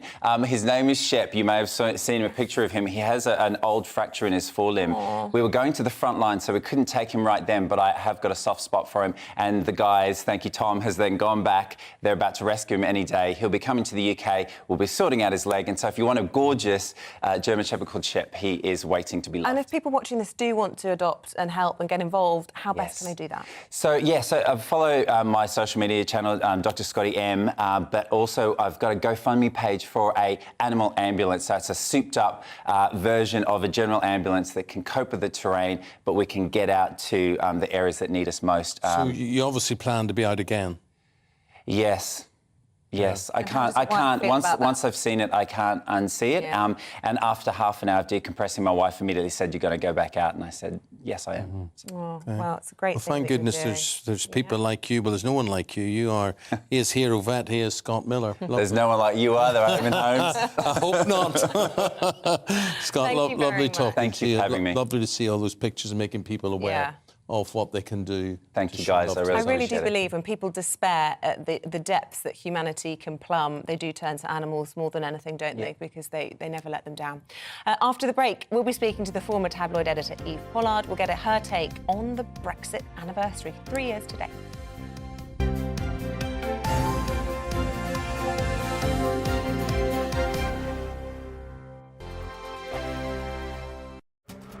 This year on GB News, we've got brand new members in the family.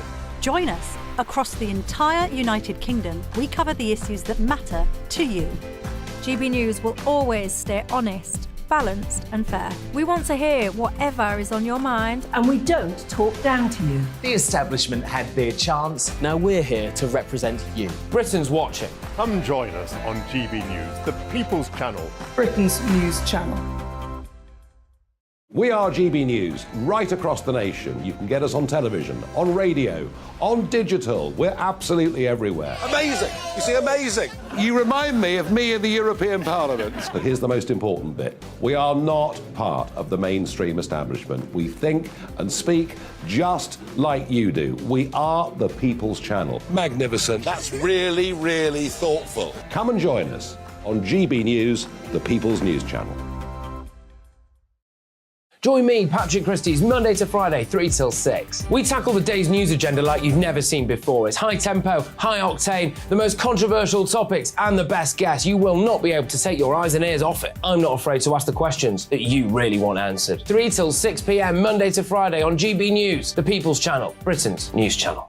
We are GB News, the People's Channel. Why not take us home with you by visiting the GB News shop at gbnews.store. You'll find all the official merchandise, a really good present actually for yourself, your friends or your family. We ship across the UK mainland at no extra cost. GB News, the People's Channel.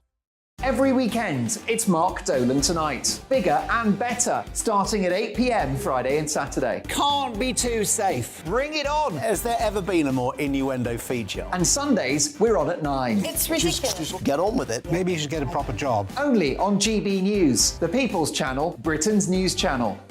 I'm Simon Evans. Join me on GB News for Headliners at 11 p.m. What's the scoop? I'll be joined by 2 of the country's top comedians. That's right. As we take a look at tomorrow's newspapers tonight. We're going to get into trouble. If it's a big story, we'll be covering it. Spill some tea on him. There we go. But we'll also have some fun. I wouldn't stick up a bank. My father didn't love me. So anyway. Headliners every night from 11 on GB News, the People's Channel, Britain's news channel. Hello there, it's Eamonn Holmes here from Breakfast on GB News. We're not just on your television and your screens, you know. We're on DAB plus digital radio, so you can listen to your favourite shows on the move. If you've not yet listened to GB News Radio, it's very simple. We're on your radio player and TuneIn apps, on your smart speaker, phone or tablet, or online at gbnews.uk. Take us with you wherever you go. GB News Radio. You never have to miss a moment of the People's Channel. I'm Mark White. As GB News Home and Security Editor, I cover those key issues that are so important to you. Our authorities, our communities doing all they can to combat violent crime. With the public services under unbearable strain, why are we still failing to control our borders? Defence, the first priority of any government, has been continually hollowed out. Can we trust our politicians to protect the armed forces? Join me, Mark White, on GB News.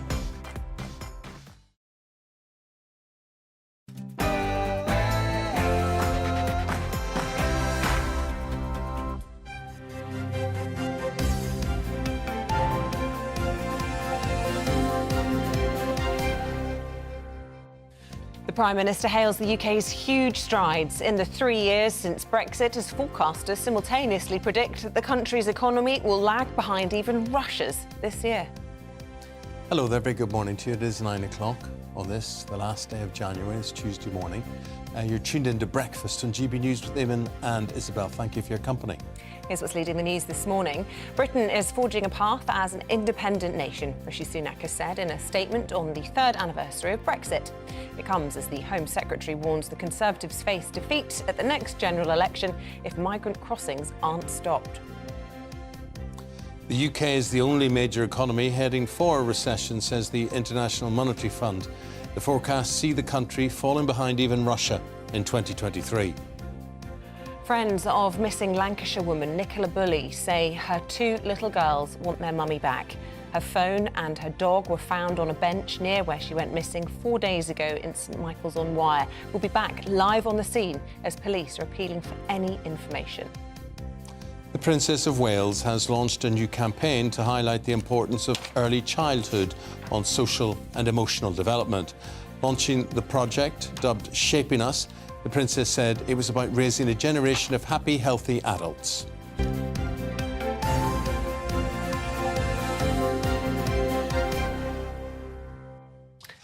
OK, our top story this morning is the Prime Minister saying that great strides have been made by the UK since leaving the EU as we mark the third anniversary of Brexit. In a new statement, he says the country was forging a path as an independent nation, citing new trade deals and the government's bill to cut European red tape as successes. Now, earlier we spoke to the Minister, Richard Holden, who told us Brexit has brought benefits to the country. You've seen some of the benefits over the last couple of years. The very difficult time we had with the vaccine. We wouldn't have done that if we were in the European Union. Some of the reforms coming through around the way we can farm better, already coming through. So I think we are seeing some of those benefits. And then one of the big ones, those trade deals we're starting to sign around the world. Already better deal with Japan than we had previously. Come on, what are these trade deals? What are these trade deals you're beginning to sign off around the world? You know why? Because nobody believes you. Were you signing a big trade deal with the USA? Don't think so. You signing one with China? Don't think so. You've got Australia, New Zealand worth 0.01% value to our economy. Come off it. Well, we've already done a big one with Japan as well. Already improved on what people said we could do. Improved on the deal with the European Union as well. Well, OK, we're now going to talk to the Shadow Secretary of State for Work and Pensions, and that's Jonathan Ashworth. Jonathan, good morning to you. I hope I didn't come across too negative there with the Minister, but my point is I'm a bit irked. I mean, I want Brexit. I want the country to do as well as anybody else does, and we're in this situation now where we hope Brexit works because that's the horse we've put our money on. But when the Prime Minister says we've made great strides, he doesn't really back it up with any examples. What great strides have we made, do you think? Well, I mean, you don't need to apologise for coming across as negative, because you didn't come across as negative. Because, you know, I, like you and the viewers, I'm really ambitious for this country. You know, I think this is the greatest country in the world, and we've got to be doing so much better. Look, people voted for Brexit, so the key thing is to make Brexit work. The key thing is to make the various different elements of it work. Parts of it still haven't been fixed. There's changes that could be put in place for the deals that have been brought forward. But as well, we've just seen this report overnight, haven't we, which shows that the UK's economy is going to shrink. Other countries around the world aren't going to take this economic hammering that we're taking, and that means living standards are going to plummet again. Well, everyone's struggling already. People are already struggling with the price of the weekly shopping. Nothing works in the country at the moment. Everything's grinding to a halt. But that's because I would say 12, well now 13 years of very poor economic management from the government. And you've got to invest in the jobs of the future. We've got to get people back to work. There's too many people out of work at the moment. I put forward a plan to get those people back to work. So they're the things we've got to be doing to make people better off.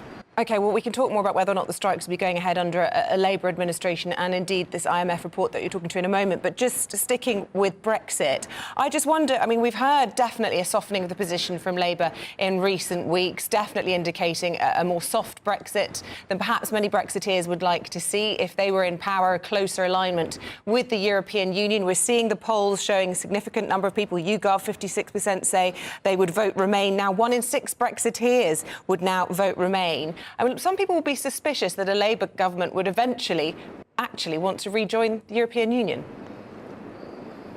No, the British people voted for Brexit. We've got to make Brexit work because we've got to make it work so that we can grow our economy, so we can trade. I mean, there's lots of ways in which you grow your economy, but one of the key things you've got to do is export more. We've got great businesses in this country, great manufacturers. We've got great design companies doing really brilliant things. We've got to be selling that across the world, and I want to be banging the drum for Britain, not just in the European Union, but everywhere. So we've got to get better at how we trade, but we've also got to put in measures here as well to grow our economy, and one of those has got to be getting more people back to work. We've got lots of over 50s who've retired, who say that, or taken early retirement, who say they might go and do a job if there was flexible work options. Why are we not offering them? And we've got lots of younger people who are out of work for reasons of sickness at the moment, but actually a job would help them, because often this sickness they're on is things like anxiety or stress, and being in a work environment, if it's the right type of job, could help them get better as well, and it's good for their finances. So these are the measures we're talking about to grow our economy. And I don't think the Chancellor would disagree with any of those measures. He's very keen to get people back to work, and we've heard him talk about that a lot in recent weeks. Well, he's not. You referenced he's not implementing them, though, is he? Well, there's a suggestion, isn't there, of a national insurance break for the first 6 months for those over 50, for example? If he agrees with my plans to get people back to work, he should implement them. And if he does implement them, I'll congratulate him in putting in place the Ashworth plan. And I'll come on GB News and say, he's done the Ashworth plan, that's great. OK, you're booked on that. But one thing, getting people back to work, at the moment we can't even keep people in work because they don't want to work. People feel that they're not appreciated, they feel they're underpaid, they're not resourced properly, and this is endemic now throughout the country. Firefighters, the latest to join in what's been happening. Yeah, I mean, I don't want to see these strikes go ahead, which is, I think, what you're getting into there. I mean, you know, we've got the schools off tomorrow. I mean, I've got an 11-year-old and a 9-year-old. They lost so much education under the pandemic. They were supposed to be given catch-up. They never were. They were supposed to be given all kinds of extra support. The government never introduced it. So parents are really worried about their children. But remember, all these strikes, whether it's the schools, whether it's the nurses, whether it's the paramedics, is a symptom of a bigger problem. And that's our economy is less prosperous, it's slowing down, and wages have been squeezed. And to fix these problems, you've got to put in a long-term, serious plan to grow your economy to make us more prosperous, because we can do great things in this country. I strongly, strongly believe that. But in the immediate term, we've got 24 hours for ministers to get these unions around their table and negotiate and hammer out some form of agreement, because nobody wants to see all these strikes go ahead tomorrow. It's interesting. Sir Keir Starmer said during the pandemic that he didn't think teachers should strike. He's not saying that now. Do you think teachers should be going on strike tomorrow? And should they be telling head teachers and parents what their plans are? Well, I mean, in a lot of parts of the country they are. I mean, I've got an 11-year-old and a 9-year-old in school, and the head teachers have emailed us to explain what's going on. OK, so what about Sir Keir Starmer's in place in different parts of the country.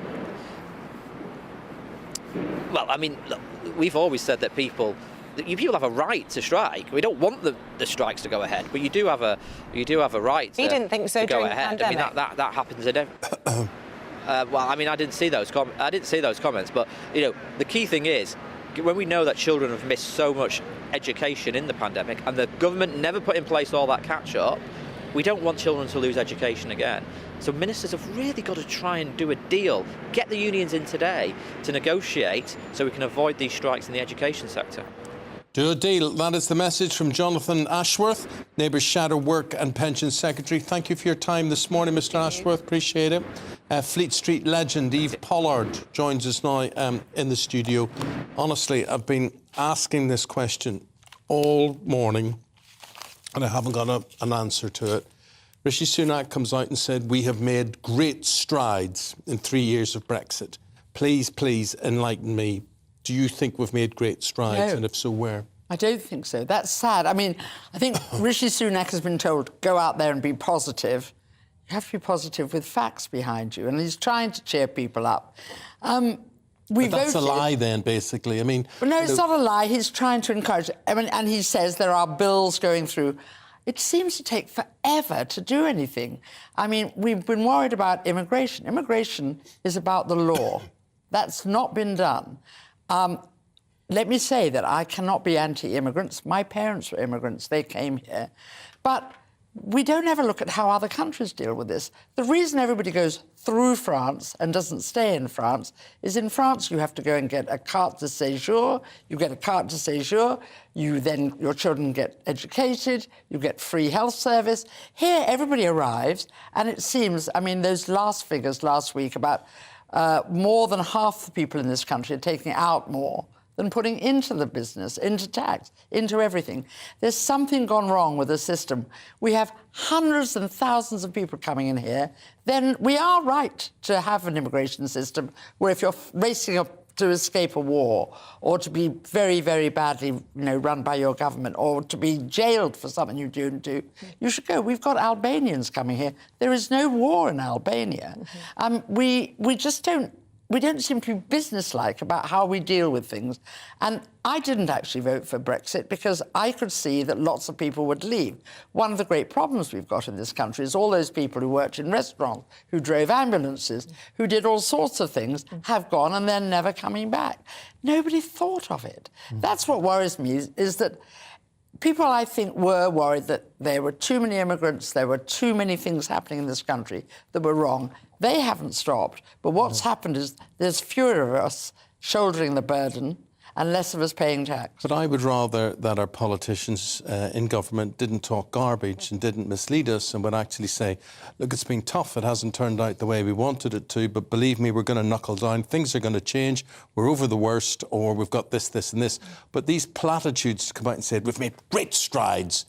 And what you want to know is what bills are going through, what change will they make, and of course... And when. And when. And a lot of people are really struggling now. They're struggling with the cost of everything. I mean, we'll talk in a minute about how much it costs to feed yourself. Supermarkets. I'd be fascinated to know how much they're making on the 17% rise in food. And I would, if I was an editor today, I would compare how much our food costs to France, to Germany, to Holland, to all these countries. The supermarkets are passing the buck. They're saying it's the food producers and the manufacturers, the people who make the baked beans. Just go out and it's a work of a half an hour with a journalist abroad. Just compare the prices in supermarkets everywhere else. There you go, top tip for any editors watching today. Eve, stay with us. We'll get more from you in just a sec, but we're going to focus now on a major search that is underway to find a missing Lancashire mother, a woman who disappeared whilst out walking her dog last Friday. This is a very distressing, very sad story. Her name is Nicola Bulley, last seen on Friday in St Michael's on Wire. Police are saying they're extremely concerned. They found both her pet dog and her mobile phone. Well, joining us now to give us more details is our reporter, Will Hollis, who's on the ground for us in St Michael's on Wye, where Nicola was last seen, and presumably lots of activity continuing where you are, Will.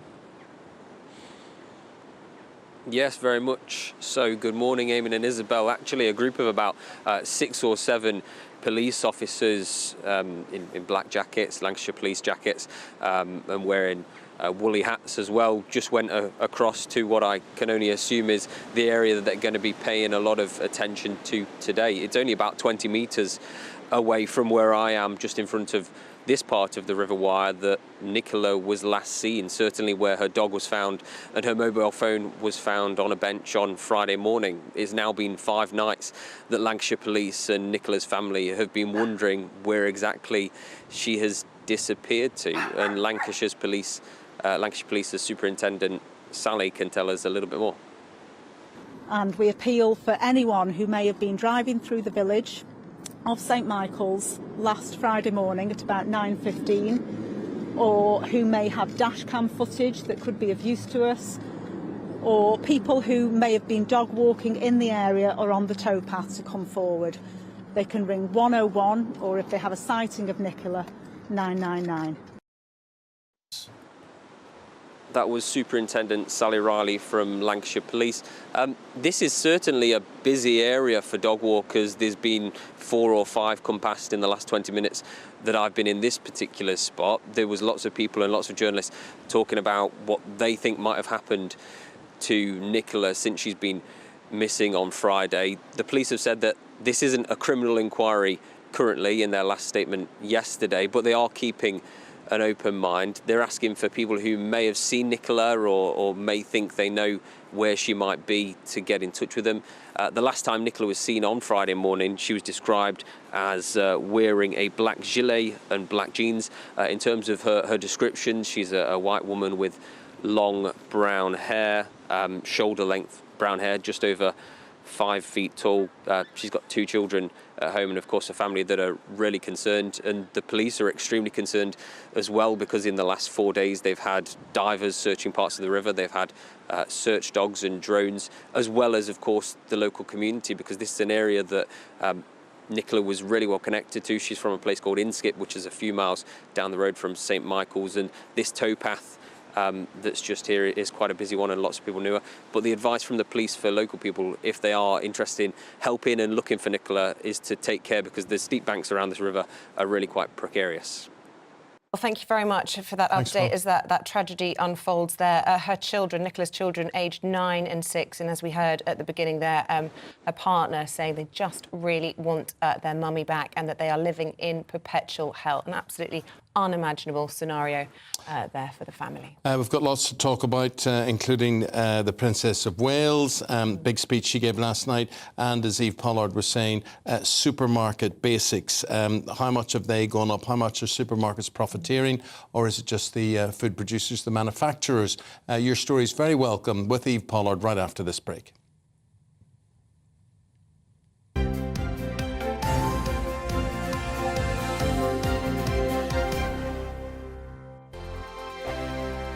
He's the king of breakfast TV, and he's back. Eamonn Holmes, back on the TV Surprised with me this morning. Even remember my name. I know, it's been 4 months. You have holy water by your bed? Oh, yes. Oh, already to bless. Yeah. Oh, Eamonn. Oh. Why do you not believe anything I say? Eamonn Holmes back on GB News Breakfast at 6 a.m.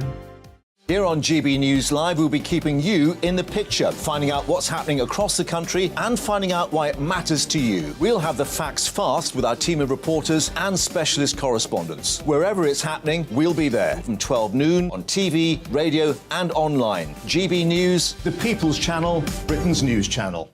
I'm Michael Portillo. Join me on GB News on a Sunday morning for topical discussion, debate, arts and culture, and sometimes even ethical dilemmas. I don't always agree with you, Michael.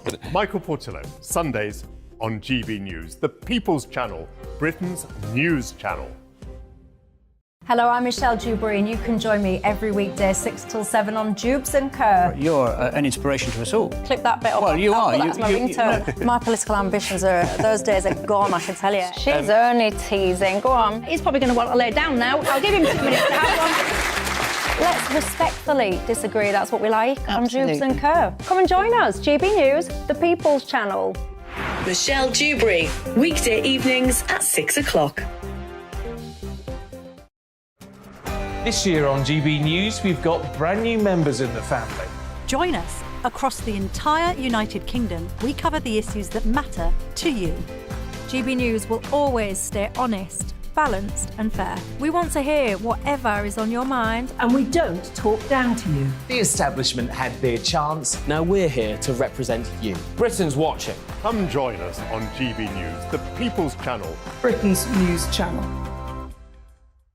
I'm Simon Evans. Join me on GB News for Headliners at 11 p.m. What's the scoop? I'll be joined by two of the country's top comedians. That's right. As we take a look at tomorrow's newspapers tonight. We're going to get into trouble. If it's a big story, we'll be covering it. Spill some tea on him. There we go. But we'll also have some fun. I wouldn't stick up a bank. My father didn't love me. So anyway. Headliners every night from 11 on GB News, the People's Channel, Britain's news channel. I'm Andrew Doyle. Join me at 7 o'clock every Sunday night for Free Speech Nation, the show where I tackle the week's biggest stories in politics and current affairs with the help of my two comedian panellists and a variety of special guests. Free Speech Nation, Sunday nights from 7 on GB News, the People's Channel, Britain's news channel. Join me, Patrick Christie's, Monday to Friday, 3 till 6. We tackle the day's news agenda like you've never seen before. It's high tempo, high octane, the most controversial topics and the best guests. You will not be able to take your eyes and ears off it. I'm not afraid to ask the questions that you really want answered. 3 till 6 p.m, Monday to Friday on GB News, the People's Channel, Britain's news channel. Hi, Andrew Pierce here. Join me every Friday lunchtime for a proper no-nonsense debrief of the week's events. With special guests in the studio and the GB News team on the ground, I'll be getting you up to date with news, some intelligent discussion and my own sharp take. The weekend starts here with me every Friday lunchtime on GB News, the People's Channel, Britain's news channel.